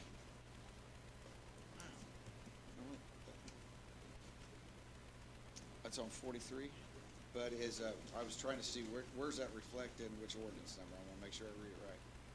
Because I was down to what would be 27, so was that in 26 as a part of that? Because I only had 3 here. We had the lit, we had 4. We had the lit, we had the jail staff 2309, Additional, is that part of the additional staff? I'm missing that, I guess. Where would, which line would that be under on the agenda? There is a salary ordinance in your book reflecting it, and it gave you a sheet on it. As far as the letter, it should be in Derek's presentation. Oh. I've got it in there on page 43, building security corporal stipend. If you look at page 42,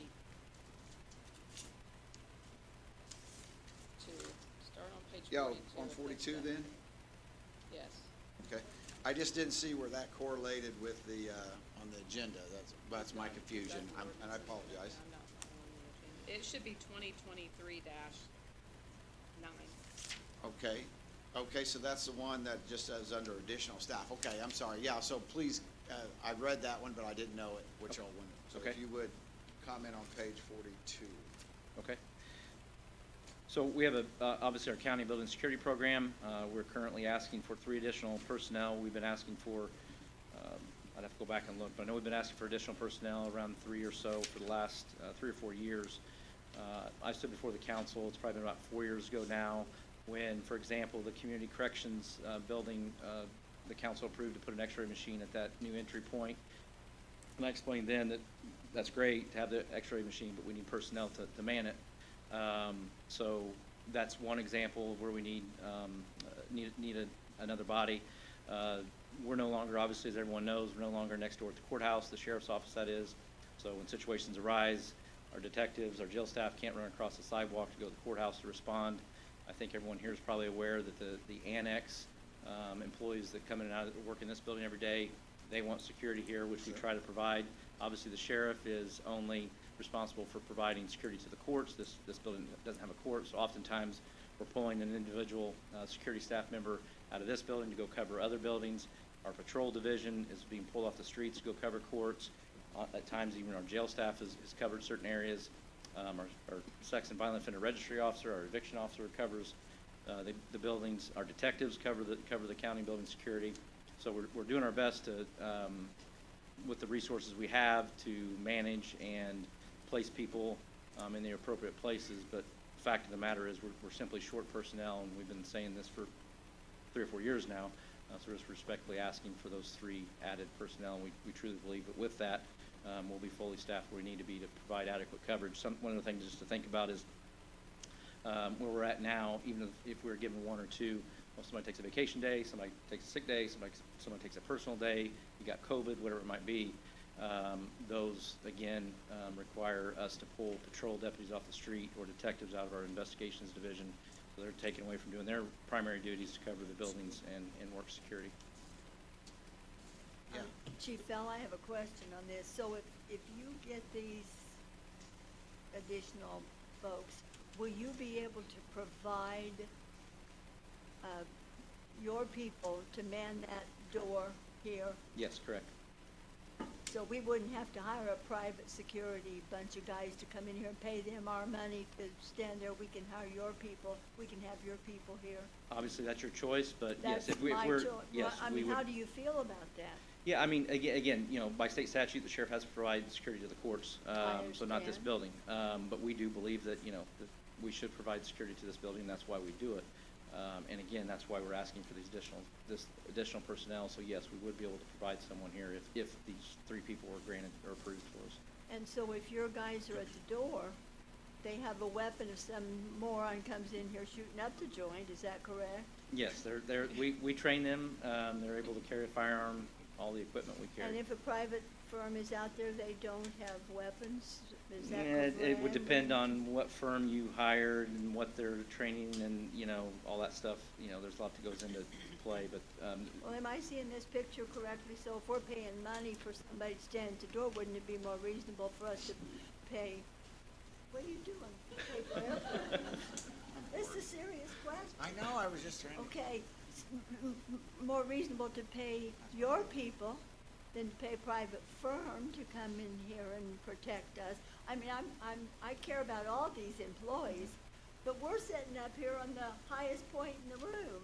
Sure, yeah. You get my point? Yeah. Right. This has been important to me. Yeah, and again, ultimately, it's up to, council of commissioners to, Yeah.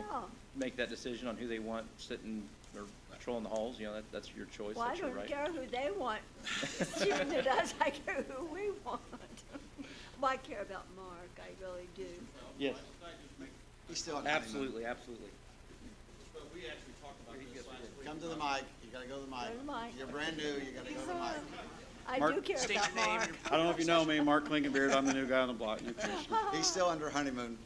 Yeah, I am, but, we talked about this last week, and as the new guy on the block, I made a point to try to go around and talk to everybody in the building, and without a doubt, building security is, the biggest issue. It is. And I can tell you, I've sat up there, and I've had a woman open her backpack and not know what she was going to do, and it is an issue that we need to address one way or another, so, And so, Yeah. do you have some money in the commissioner's budget left? Well, we have. to protect the commissioners meeting, but not his meeting, right? We'll work on it, but I just wanted to say, it is an issue. It is an issue with people in this building, and I understand it. Yes. No, you cut our budget, remember? I did, that was Marie did that. Okay. I didn't do it. No, I didn't cut your budget, that's for sure. Marie, you have a rebuttal? So I appreciate, no, I do believe that's what we gotta do, and I think that's what the direction that the commissioners have been looking at, and what we have to have a way to bring this all together. And I would wanna tell everybody on the council, the auditor's office had given us a breakdown on that in separate sheets with the heading on it, correct, Cheryl? So we have that information for us to digest, so we can come back at next week and make these, hard decisions. So, I don't know if you want me to touch on it now, but the last thing was the Sure. corporal stipend. yes, that's the part I got confused on a little bit ago and jumped ahead. I thought we'd already done building, but yes. So we're asking for a stipend for that position. It's not hiring a new employee. The employee's already in the position. They're given the title. They have the responsibilities. They're basically, we have a sergeant for building security. The corporal would be second in command of building security. He already is second in command of building security. He just does not get a increase in salary at this point in time for that position. And I would hope that you'll be here to help guide us through this so we can make the right decisions, because as you notice, yours is complicated at the least, but then when you put it after 2.5 hours into it, then we start making mistakes and I apologize for that. Sure. I'll do better next Won't be so month. long. Yeah, It won't be next so month, long. that's what I'm gonna say. Not next week, but next month. No, I'm not gonna do better probably next week, but it'll probably be, in a month I'll do better. So, yeah, I gotta set my expectations. Well, if anybody else has, at this opportunity, have any questions, Nancy? Okay. President Thacker? Yes. On the general fund line Yes. item, the $325,636, I assume that's the insurance section that we didn't talk about yet? Is that correct? What, I'm not sure if I'm On following. Cheryl, yes, please. That's why I was trying to refer to this, so.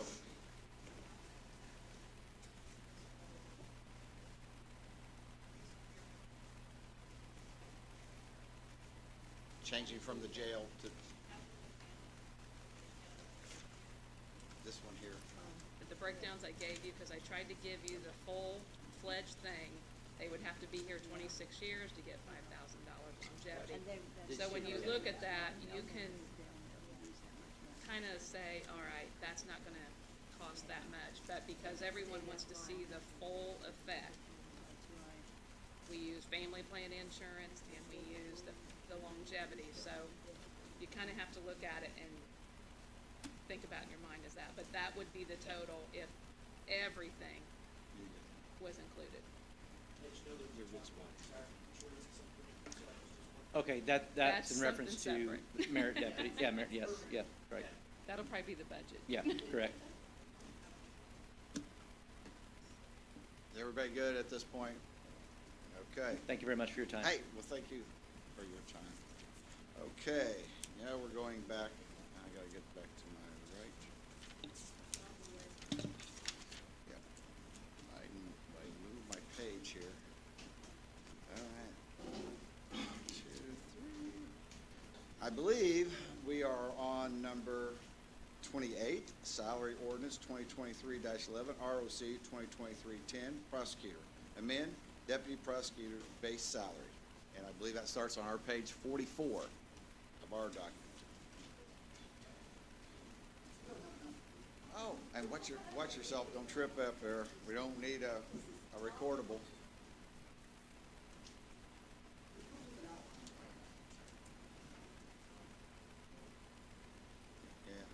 Yeah, thank you.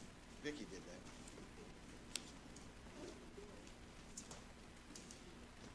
Hey, Rob, if I could just tell you real quick, so you know what they're looking at. When they're looking at your letter, you're broke down into amend your 12 deputy prosecutors. That's on one ordinance. Right, Okay? I saw that. Did you see it all? I broke them down, so that's how they'll be discussed. Okay, everybody see that, what she's talking about? It's the one with 2 pages on it, correct? Okay. Terry Modis, Vigo County Prosecutor.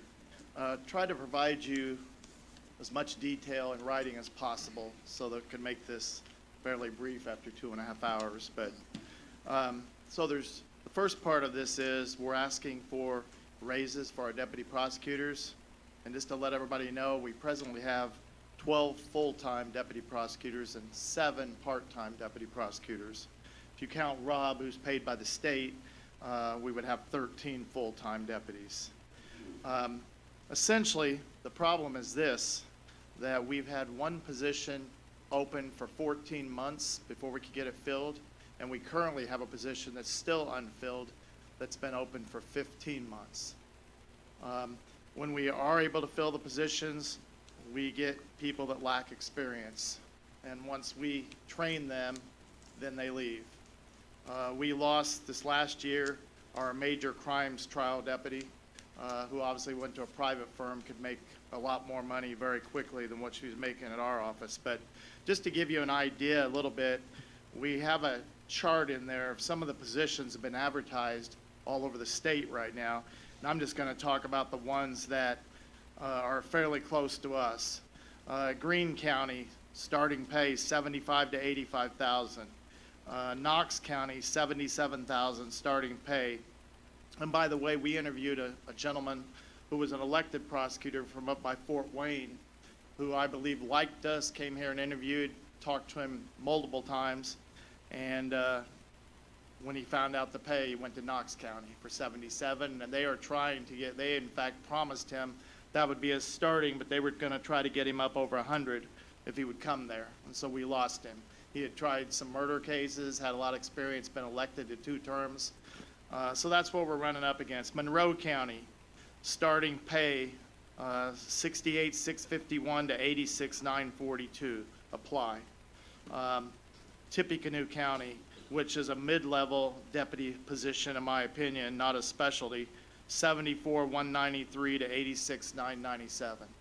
So that's what we're up against. That's why we can't fill the spots. And that's why we're having trouble retaining people in the prosecutor's office. Had Cheryl, she did a fiscal impact for us. And by the way, we have 1 part-time spot that's unfilled also. And the pay on that is $31,739. If we would eliminate that part-time spot, I think the fiscal impact, according to Cheryl, would be $150,326 of giving the raises we're asking for, which we're asking the base pay to be $80,000 for the deputy prosecutors. And then depending on what position they would be placed in, they could get up to 10% more than that if they're a specialty deputy prosecutor. So that kind of, I think, tells you everything you need to know about the raises. And then we can get into, does anybody have any questions about that before I go on to talking about the additional positions that we're going to ask for? Which positions are unfilled? Are they part-time or full-time? 1 part-time spot and 1 full-time So spot. one of each, so it's not necessarily a matter that you can't just fill part-time. No, and in the past, when I first started it's been over 16 years ago now, we could get people to take the part-time spots because they needed the insurance. But the pay hasn't went up all these years. It's still less than $32,000. And you're still requiring a law degree? 7 years of college, and you have to pass the bar. Yeah. And, I mean, we want law enforcement to make as much as they can make, but a lot of law enforcement officers are paid more than our attorneys. Well, that's Right. why I know some of them were interested, but they didn't want to take a pay cut. you Right. know. So anyway, that's what we're up against. I mean, and obviously we're in favor of public defenders making as much as they can make too, but I mean, we have a lot of people leave our office to go be public defenders because they aren't conflicted out. They can still have their practices, still do other things. If you're a full-time deputy prosecutor, you can't do anything else. That's all you're gonna make. Not allowed by statute to do any other work, period. Well, and we have that on our financial impact too. We have to look at it. If we do something for you, we do have to look at what the impact is on the public prosecutors. I mean, because it's public defenders, I'm sorry. We do something for the prosecutors. So, I mean, we have to factor that into it too. And, but Could you clarify that again? So if you're a deputy prosecutor, that's it? That's all you can do? If you're a full-time deputy prosecutor, Full-time. which Now, is if a you're 12, But if you're part-time, you can do. you can then, of course, the difference is that if you're part-time, right now the pay is $31,739, but you can get insurance. But then you can do private practice. You just can't do any criminal or any case that has, like, for instance, if you do personal injury, the drug driver hits your client, you can't do it because they have a criminal charge against them.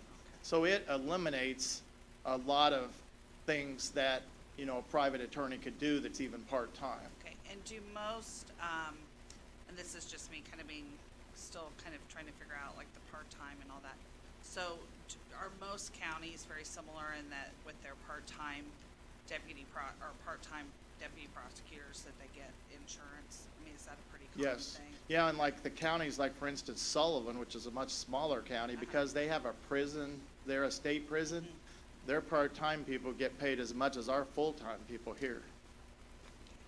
Do they get state funding for that, or is it? I don't know, do you know that answer to that, Rob? Because they have a prison, they are allocated additional spots that are state aided. So those people that they can, Okay, and then could you give me, it's probably somewhere, but how many do we have? Did you say we have 12, 13 full-time? Counting Rob, yeah, who's paid by the state, and I'm paid by the state. Okay, and then 7 part-time? Yes. Thank you. And to give you an idea, and I know Baker Tiller, I haven't seen the study, but they're trying to do a study, but the Indiana Prosecutors Council is in charge and/or gives advice to every prosecutor's office in the state of Indiana. So they are the group that keeps all the data and handles different things on the Court of Appeals, the Supreme Court with regard to prosecutors' actions and things like that in cases. They did a study for every single county in the state of Indiana, and they used the same formula that would be used for public defenders, because public defenders are only allowed to handle so many cases per public defender because it's considered a constitutional violation of somebody's rights if they have more cases than that. If, based on what we have here in Vigo County, the number of deputies we have, if we follow the same formula that the public defenders are required to follow, we would have 35 deputy prosecutors. That's how undermanned we are here. So, 35.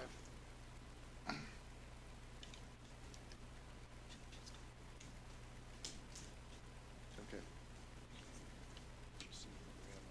They used a different formula, and even the different formula came up with 29. Either way, it's way short, way short.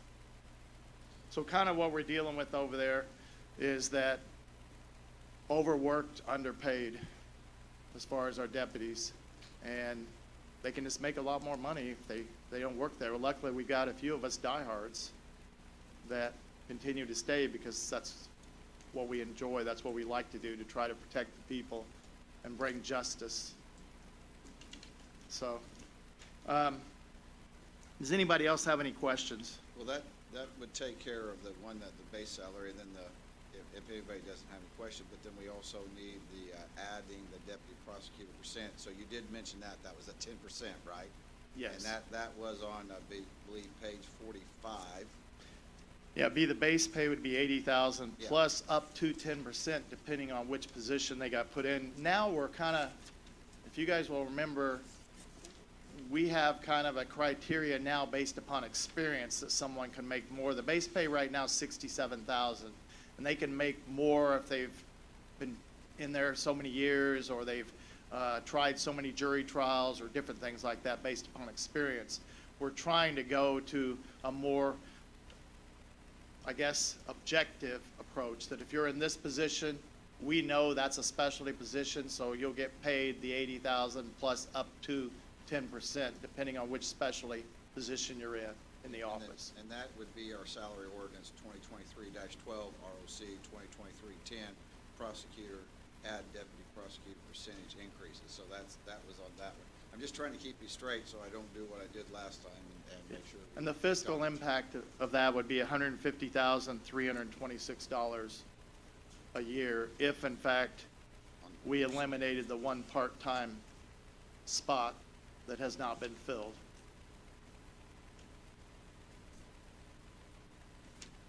That's on that same sheet. Trying to look at the spreadsheet for it.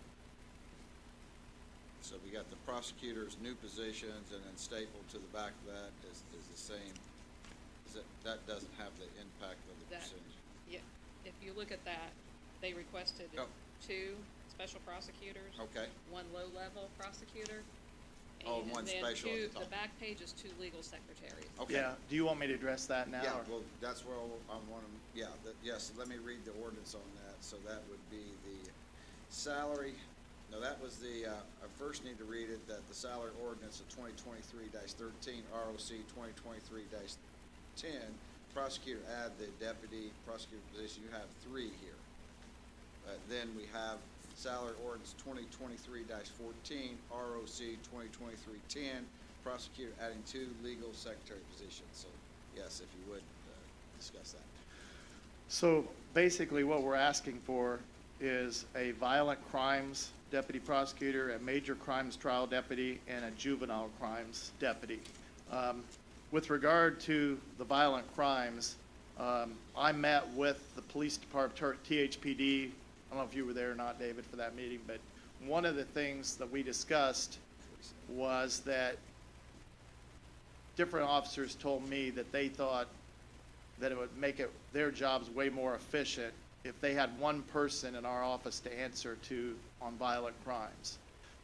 We haven't, to be honest with you, we have talked about this even among our office as far as doing that at some point, but because of attrition, every time we get somebody that we think's got enough experience to fill that spot, then they leave. So we haven't really had anybody to even put in that spot up to now. We're hoping that if the pay is raised, that we can get someone that's got enough experience to put in these spots. As far as the major crime trial deputy, if you look, we put in there just 1 month's trial schedule in your packet. And you can see all the trials, and you can see even the crimes charged in a lot of these trials, and how serious many of them are. And because of the jail overcrowding, we've had a federal lawsuit, of course, against the county. And that means that everybody is trying, and the judges are trying to schedule more cases, trying to expedite things as much as possible. Well, that's all nice, but tell 12 deputies that they've got 20 cases to prepare for in 2 weeks that could go to trial. And then you can't just assume they're gonna get worked out either. I mean, when it's set and the judges say these cases are going, if you don't get them worked out, I mean, you have to prepare for them. You can't just sit around hoping they get worked out. So that's been another factor. Another factor that we've had, if you look in our data, again, that we provided, is between 2012 through 2016, the average number of felony cases filed in Vigo County was 1,436.8. We looked at the same time period between 2017 and 2021, and the total number of cases filed per year on the average is 1,884.6, an increase of an average of 450 felony cases filed per year over the last period from 2017 that we've looked at. So think about this. We've had COVID, which gave us a backlog of close to 4,000 cases. Our number of cases are up. We put felony cases in there so you'd understand they're serious cases, not cases you're just gonna show up to city court and somebody say, go do community service, see you later, or something like that. We're talking cases that, you know, are serious cases. And then you've got the jail overcrowding, and then you've got the federal lawsuit. So it's been quite challenging with our office, and we take our job serious. I mean, you know, it's our job to enforce the law and try to keep the public as safe as we can under the circumstances. We also just recently, and part of the reason we're asking for, the juvenile crimes are up, as far as the violent crimes are up compared to what they were before too. We now feel like we need somebody, an attorney there full-time to deal with all the juvenile. And if that happens, of course, then we need a secretary, a legal secretary for the juvenile. So that explains why we're asking for one of the secretaries. The second one we're asking for is a community service coordinator. I don't know if everybody knows it in this room or not, but the Community Corrections Board voted to do away with community service. They weren't going to monitor it anymore. So Do they not have community service, but they just don't have supervision for community service? they don't have anybody to monitor it anymore. But So but they do have community service. Well, because that's what we're trying to do. Because here's the problem. You know, I've had many people say this, that why have city court if there's no consequences? No one can go.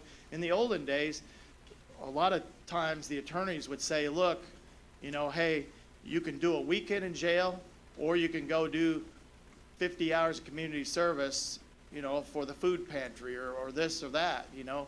There have to be some consequences, of course, or otherwise, why should law enforcement arrest them? Why should we take our time to file the charges? All those kind of things. There have to be some consequences. And so what happened was the Community Corrections Board voted that they weren't going to monitor it anymore. So we've now decided we're going to try to do that ourselves, because the other thing is too, in Division 5, a lot of the OVWI charges required, like if it's a second offense, you have to do so many days in jail or so many hours of community service. So if community service, pretty much nobody's going to monitor it, there's no way to keep track of it, it's out the window. Guess what? You're going to have all those people that could do the community service in lieu of the jail time back in your jail too. So it's just quite frustrating all the way around. So we're going to try to take that on too. And I don't know if you guys realize too that, I mean, we're over victims assistance, we're over adult protective services, we're involved with the high-tech crimes unit that we partnered with ISU and the law enforcement. I mean, we're involved with all of the specialty courts, the Veterans Court, the Mental Health Court, the Drug Court, all these courts. I mean, I don't think that a lot of people understand all we do in our office. It's a big job. And we need some help. I mean, we're going to lose quite a few of the people we've still got that have hung in there if we don't get them some help and get a little bit better pay for them. So. Yeah, yes. So, anybody have questions on that? Okay. I just need some clarification. As, you know, we're trying to look at other things too, like mental health and other services. So based on what you're saying, is it that crime has gone, like the amount of crime or the numbers committing, or that the crimes have gotten more intense or violent? Like when you gave us the numbers, like 1,400 to 1,800 in 2017. I mean, crime has went up all over the state and all over the nation. That's why we have jail overcrowding problems, and that's why we have prison overcrowding problems. It's like someone said earlier, I mean, the drug problems is a pandemic. And most of the murder scenes and different homicide scenes we go out to, guess what? You find drugs all over the house. You find guns in the house, you know? I mean, and we're dealing with the generation now, in my opinion. When I started, I've prosecuted now grandkids of people that I prosecuted their grandparents when I first started. So they're growing up in houses where the parents are on drugs, and then now the kids don't know any better either. So that's what we're dealing with. That's a whole nother subject as far as my opinion of how we need to start mentoring kids at a younger age and investing some of those kids and everything to try to stop the cycle as much as we can. But it is what it is. I mean, when it gets to us, it's past that now. So. Well, and I'm just trying to figure out because, you know, obviously if it's a more, you know, violent or harder consequence crime, it's gonna take more preparation and work compared to, that's why I was trying to get at, is it, more intense, or is it both? I think it's both. It's both, okay. Just, if I could, in previous requests and in previous discussions, we've provided some of those specific numbers regarding the breakdowns of the robberies and the other major violent crimes as compared to the property crimes. But because of the nature of this request, the stats that I put together, I just wanted to show the overwhelming caseload and the backlog that's been created over these last couple of years. But I have those statistics. I haven't updated them over the last year or so. But if you would like those, a better breakdown of the more serious violent crimes, I could provide those. I think just maybe, in regards to this, but also just to have as we look at ways to use, if we're trying to be more proactive, I know on a lot of different cases and situations, I'm with you, get them early. Yeah. Work with them early, so, okay. We also are over child support division too, and the reason I mention that's because we have one child support caseworker spot that we think we could eliminate and use that money towards these requested additional people, which that would make our request, the fiscal impact of it, $503,851 for the additional people that we have requested.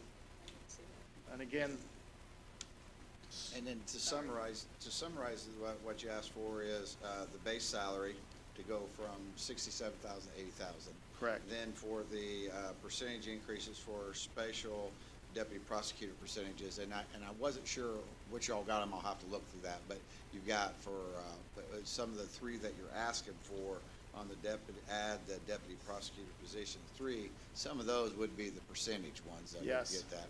And then the last thing I see on here is the 2 legal secretary positions. correct.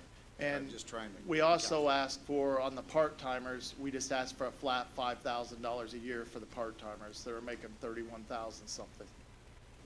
Or was that on the first one of the? deputy 36 now. Oh, he said 36 now. It is 36. Okay.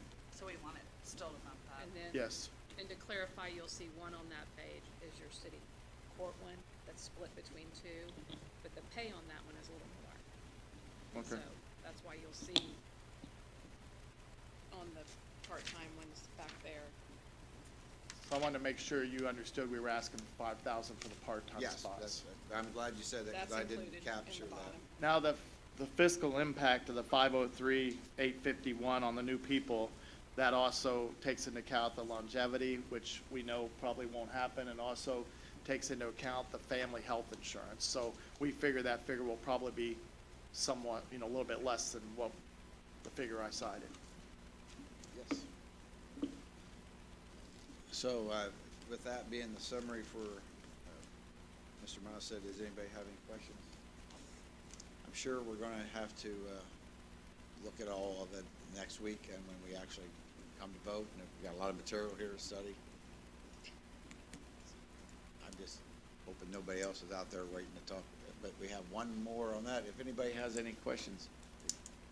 Prosecutor? Good, everybody? I hope they're out there committing crimes tonight, is what I say. I'm sure they are. All right, thank you. Thank you.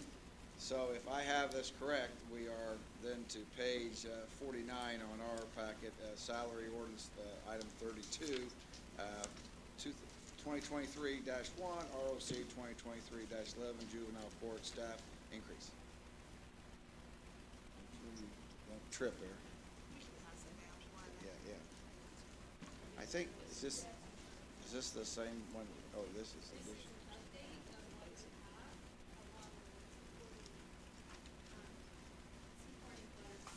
Oh, okay.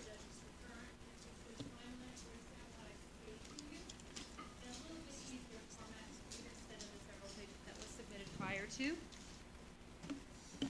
Okay. So good evening, here we are at the end. Well, we hope that we're getting close. My name is Glenna Cheeseman and I am the Director of Vigo County CASA. Tonight I am before you because we are actually at the 1-year anniversary mark of me being before this council last year, notifying you that VOCA was going to be cutting our funding. I presented a very long, lengthy 7-page detailed report talking about what was being cut, how it was affecting the program, and it included, which is in this packet with you so that you can remember, 23 letters of support from the community, including the judges, including the commissioners. We wanted you to see them because it was showing you the impact of the county. Also in the packet that you have before you is the letters of support that continued to come in as the year went on. Every time I was before you, I had a supportive letter from the judges telling you that this was important, this was critical. March 1st, I appeared before the council, presented for over 45 minutes, explaining the program and updates, the impact on the program. That was at that time under additional appropriation in the salary ordinance of 6-8 and 6- salary ordinance 2-3. I appeared before the council on March 8. It was decided by the council as a favorable vote to go ahead and give us 2 full-time positions so that I could report it to the VOCA agency, because one of the things that they were requiring of us is that we had to show sustainability. If we could show sustainability, that the county would be taking on positions that we were going to be losing, they wouldn't cut us anymore. We ended up getting cut another $10,000, but we were able to provide a letter to VOCA stating that the county had voted favorably to give us these 2 positions. In June 9th, I received notification that we were actually receiving $110,000 in cut to funding to our program from VOCA. And I also presented at that time too, an additional $42,000 was being cut from our state budget, which totals $152,000 that we were having as a cut.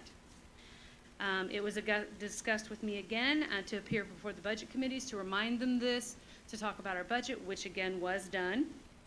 August 31st, I submitted the request for appropriations to cover the 2 full-time positions because it was discussed that to help offset the cost to the county, that because I had, which was confirmed through the auditor's office, I had enough money in my cash line item to cover the 2 full-time positions to the end of the year, because VOCA funding is a little different. It stops in October, so we have to cover that grace period. It's not January to December, it's October to September. So because this grant was ending in September, they told me to come before the council in September so that we could get the appropriations of the full-time for the 2 full-time positions, and that I was going to cover it till the end of the year, and then they were going to absorb it into the county budget for 2023. That was submitted. Everything was done.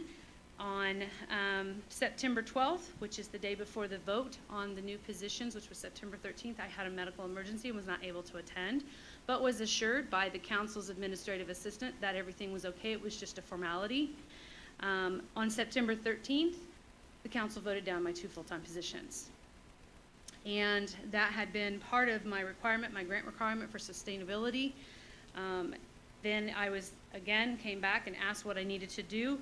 On September 22nd, I submitted an amended request to allow for additional appropriations to carry the part-time positions that I was now losing till the end of the year. And then on October 4th, I was before the council again and pointed out this error that my positions had been voted down because it was part of the sustainability to my grant, which at that time, Councilwoman Thies gave an apology to me, and many other council members gave an apology, including Aaron Loudermilk, of the error that was taking place because they had not been notified that these were not brand new positions, they were converted positions that was part of a grant. I was then told again to appear before council in 2023 to get this rectified because they tried to rectify the issue, wanted to try to do something at that meeting, and was advised that they could not do anything because the vote was already done. It had to wait until the 2023 calendar was actually in play before I could come before the council to have this problem fixed. So again, what is so critical about this is failure to uphold my requirements of my federal grant can have me sanctioned. They can actually because the federal grants now are year 1, year 2, they actually can take away my 2nd year of my grant. Also, if I fail to meet sustainability when I have to start applying for this grant again and informing them that the county did give us these 2 positions, but they didn't, then they can sanction me to not apply for the program, for the funding anymore, or they can drastically cut it. So there's all kinds of ramifications that comes from this. And it's imperative that we have these 2 positions because in lieu of this happening now, I lost 4 staff members. I have 3 staff members who are with me tonight. I have 2. I have Brittany Caldera, who is a supervisor. She's a volunteer coordinator.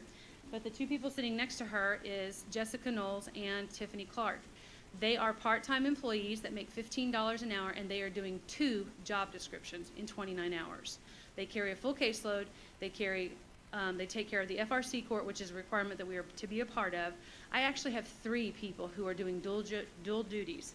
So in my request that I sent asking for these appropriations, I also asked for, if for some reason this was not granted, or if I only got 1 or 2 of the positions, that my current staff that are doing dual duties, as everybody has said this evening, they're having problems with attentions. You can ask Kara in HR, I'm talking to them on a monthly basis because people will come in. We are very transparent with this job. They get in, they're there 30 days, and they're gone because it's overworked, it's hard work, we don't get paid very much, and we're having to do multiple jobs. They're asking us to maintain a 0 wait list, which I promised this council when I took over in 2017 I would eliminate, and I have. But they keep taking things away from us, but they expect us to do the same level of work and do us more. You know, we were able to cut with our current the previous funding, we were able to cut our wait list to 0. We were able to cut our caseloads in half because the average staff CASA was carrying about 35 cases. That's not 35 kids, that's 35 cases. On average, our children's cases are 2 to 3 kids. That's average. So times that by 35, and you'll see how many kids they're taking care of and taking care of every month. You know, taking this funding away, we had up to 20 staff members. We are down at 16 now. Actually, we're getting ready to lose another staff member because we got a temporary wellness grant that expires in June. That person will now be gone. So her caseload that she has been taking will now be distributed amongst the other staff. We have a position we just filled that I just received last week notification that this person is now leaving. It takes us almost 6 months to get a staff CASA properly trained and ready to go out in the world to advocate for the best interest of these children because it's their lives. And it's not something that we can deal with. And having these full-time positions, my 2 people that I have that are dual, that if we made these positions, got these 2 positions in, they're willing to continue the duties on in the dual position. They just need the hours and the pay. And that shows your dedication because they're willing to do that so that it doesn't hurt the program. But then it would open up additional funding for us to be able to hire in additional staff of the part-time funds and alleviate a lot more, you know. And in the little packet that I gave you, about 4 pages in is the current letter from the judges that I received today, and I'd like to read that to you because they couldn't be here this evening. We can all read, you don't have to read it to us. I mean, I appreciate it, but we can read, and so we don't have to do that. And I think if your presentation is, I think if you could focus on what the actual cost impact, I agree with everything you said up to this point, and supportive of you. I just think that if we get to see this number, then they'll know that we have a packet. Do you have what Cheryl's done here for? I do not have that. Okay. So on this, it has that if you have the current rate of 1881, is that correct? Yeah, because when I presented this to the council, we presented it at 1809 because that was before the 4% came in and all that. So that's the figures I have. Right. So what I have on that is, and everybody has a copy of this, is it's the CASA's request, and it says 1,820 hours at the current rate of 1881. We have the base pay, and we have it at $34,235 for a total of $68,470. And then when we add in the longevity, which that is the factor that we have to show in there, but the likelihood of that to happen or not, of that $5,000, possible $10,000 for 2, then we come up with $78,470. Then if we have, they would be offered, as a full-time position, they would be offered the family plan, so we have to factor that in, and that's a total of, for $59,000. So it comes up to a grand total for those 2 positions, adding that worst-case scenario, cost impact, not worst-case scenario about hiring somebody, of $154,618. And so Cheryl has tried to provide us that information in every scenario that we've had tonight, you know. So that's the thing that we have to look at, you know, and to me, I totally agree that what you said about last year's chain of events. I don't know, it's good that we have a refresher, especially for Nancy, who was not there. But I think we all know what was happening. I think we all do understand that, and I appreciate the judge's letter on there as a support, because it's shows a valuable system. But we're gonna have to, with us taking this, we'll have an opportunity to study this and the packet that you give us for the next week's meeting. And so, you know, with that, I just want to make sure everybody has a chance to ask you a question on if they have that. And does anybody at this time have a question? Okay. I had the wonderful opportunity, it was right before Christmas, to sit down with Glenna and several of her staff, just to hear more about what they do. And I think you guys know, I mean, obviously Glenna is very passionate, not only about her work, but her employees and her volunteers. In looking at this, as we go through the budget, and I'm not trying to make excuses, it's an overwhelming thing. And so when we say no new staff, you know, and different things, I completely missed the impact of this, and I've apologized to her for that. This is an area where I want to make what's right. I don't want them to lose funding, and you know, I usually don't say how I feel until I do a vote, but there's a couple areas where I could admit fault and where we need to do what's right by what we said. And this is one that concerns me. Our kids, our families in this community are in high crisis. Vigo County, I don't know if you saw, we just got a huge grant thanks to a friend of mine for Union Hospital, but we are the highest child poverty rate in the state of Indiana right now. Vigo County went back up to #1. And I just want everyone to let that sit in, because not only that, the children and the families are in crisis, and that's new information, I think, even since last year when we talked. So I usually, like I said, I'm usually the question person. I usually don't get up here and state a lot about my opinion, but and I'm kind of tearing up because when I sat with them and just really heard the work and what they did, and I know the kids they work with, I know some of the families, and the judges, we need to try to do what's right. So I usually, no question, just, I apologize. Let me just say, Glenn, I hope you know that I support you as much as I could possibly say. You do God's work, and I'm behind you. We did promise you those jobs. We did, and we did it more than once, and I don't know how you hang together, but I'll support you again. There you go. Todd, if I just want to clarify something for the council, and I spoke with Glenna earlier, and I apologize from our office. You'll see she had a second section as she talked about with the part-timers. No excuse, but if you could see how much was on your agenda tonight. And it was on yours too. We did not get advertised out of her guardian ad item for that part-time pay, where she's asking for the part-timers to be increased. If you look at that, the additional appropriations, but that's just out of guardian ad item, that's not the general fund, that's her grant. We will get that advertised to put it on your March meeting so that you can still be heard. I think it's fair to her to still be heard. But I do have a question, Glenna. You're just asking for the total amount. I didn't read, are you trying to increase the part-time amount or the part-time out? I mean, It would be, we can't increase the part-time hours because we can't right. provide the Can't benefits, go so it has over to that. stay at 29. So Right. currently what this amount is that if I increase my 3 part-time positions, it was like 50 cents to $1 an hour. I think it was at 50 cents an hour, and then there's the taxes that would need to be appropriated so that we can do that. So from the part-time rate of $13.36 to. It's actually, all my part-time now is at You're 15. 15. Yeah, they're aren't at you, 15 in now. your grant. In my grant, they are at 15. So the people who are carrying dual responsibilities, I want to be able to increase their pay. I can't increase their hours because it's grants, but I can increase their fund by taking money that I have sitting in my cash line item to increase their pay, because they are working 2 jobs, 2 very specific dual jobs. These are the jobs that people that we lost. So, you know, they stepped up and they're doing these positions because every time we have an opening, we have to reconstruct our jobs to make sure that it's best fitting our program so that we can meet all the standards and the requirements. CASA is a little different because we are mandated, it's Indiana code, that we are to provide a CASA to every single CHINS case going through the system. Well, not only are we doing that, now we're covering mediations. Now there's discussion of us being on IAs, you know, which is what takes place before a CHINS is filed. You know, there's more work that's potentially coming at us. You know, I provided you with our current numbers right now.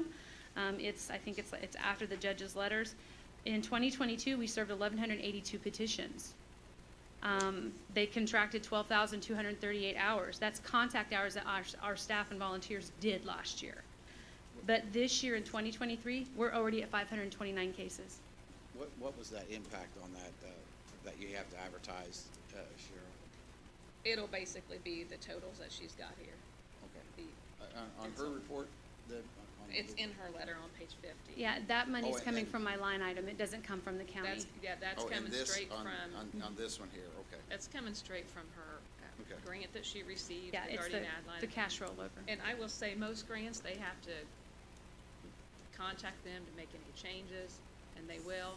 But I've had contact with the state. They seem to really be supporting them. If they've got cash in their, that they've not done, they just say, let them spend it. Okay.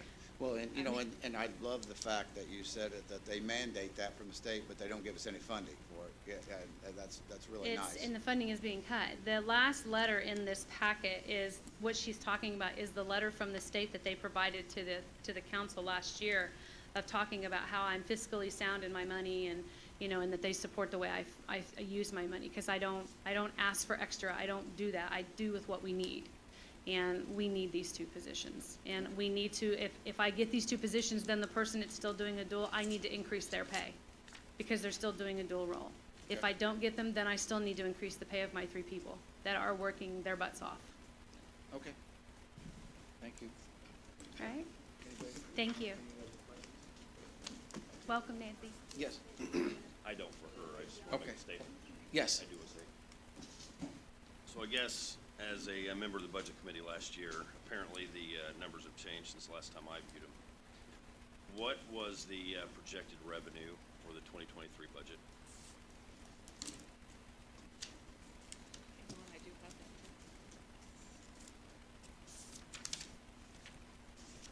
Well, for what fund? General. For the general fund?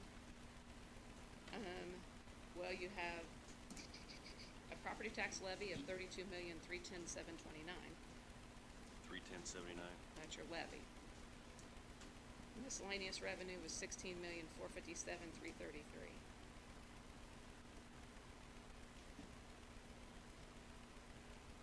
What was our appropriation? Your budget was 42,634,800. How much were we over from our projected revenue to our appropriation? I thought when we were going through it, we were like $4 million over. Is that not right? Well, I think that the way you looked at it, you were, in your Form 4B, it was looking like, yes, your budget appropriations were higher than your revenue. Okay? However, that was taken into consideration, lots of things being inflated. Circuit breakers being inflated, which is your loss. What were those actual numbers? 'Cause I think We when haven't quite left got we it back had- yet. We still got it at 9 million. They won't give us our actual circuit breakers till May. And that 9 million. 9 is- something. Is that the, And that's your considered loss in revenue. However, I think part of it is when you're looking at that Form 4B, and I get everybody wants to get that underneath the balanced budget. You want your revenues, that's your appropriations. I just want to know how much we were over. I knew we didn't balance. Well, I'm just gonna say, you gotta remember, we don't always spend the whole budget out, so that brings us down. When you started it, we were about 4 or 5 million over. And that was without any other requests. We were $4 or $5 million over from the 2022 budget, correct?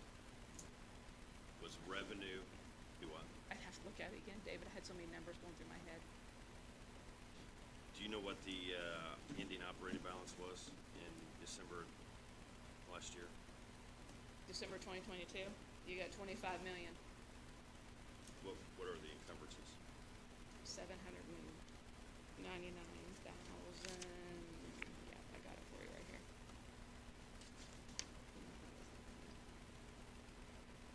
748, 746, 748,000.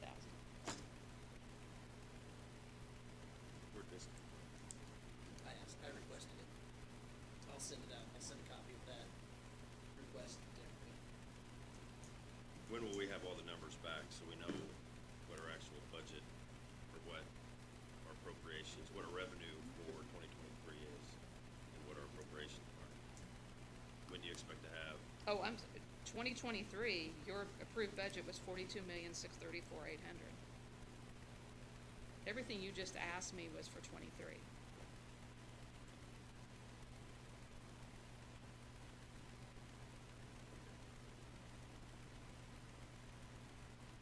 What was, do you have any of the 2022 budget? You have to look it up. What do you, So I guess the What's your 2022 budget, what was the estimated revenue in 2022 as opposed to the actual revenue in 2022?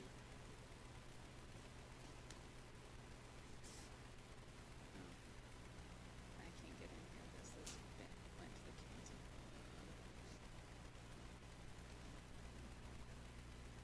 Can you have that for next Tuesday? Sure. Or email it? Yeah. I would request the actual revenue for 2020, 2021, and 2022, as opposed to the, Actual guess revenue project- received and not projected. Okay, and the appropriations for each of those years. sure. I think I already heard you. David, do you want across like all revenue, like food and beverage? No, just general. Just Yeah. general. Yeah.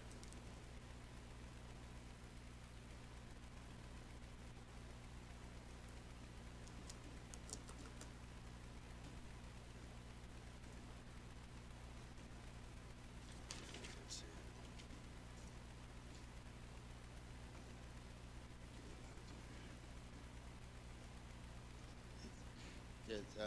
We have completed everything on the agenda tonight, and I was told that we were gonna be 4 hours, so we tried to keep it 3 hours, which I think was, for the amount of work that we covered tonight, was pretty impressive. We have, we'll regurgitate all this again in a week, and we will then take action on those. But if there's no other business before the council, I would accept the motion to adjourn. Oh, did you make one? I move to adjourn. I second. All those in favor say aye. Aye.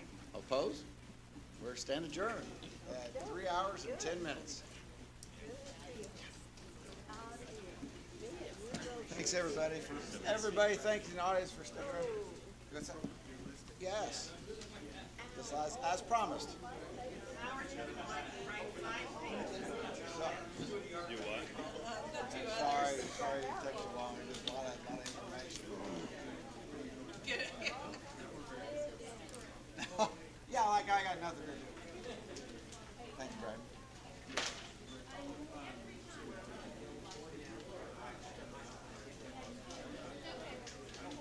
Delaware. Oh, this is for the election. Thank you.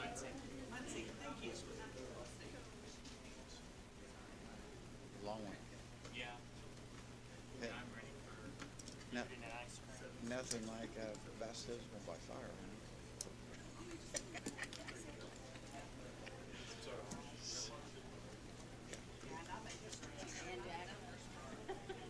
You know, I was trying to help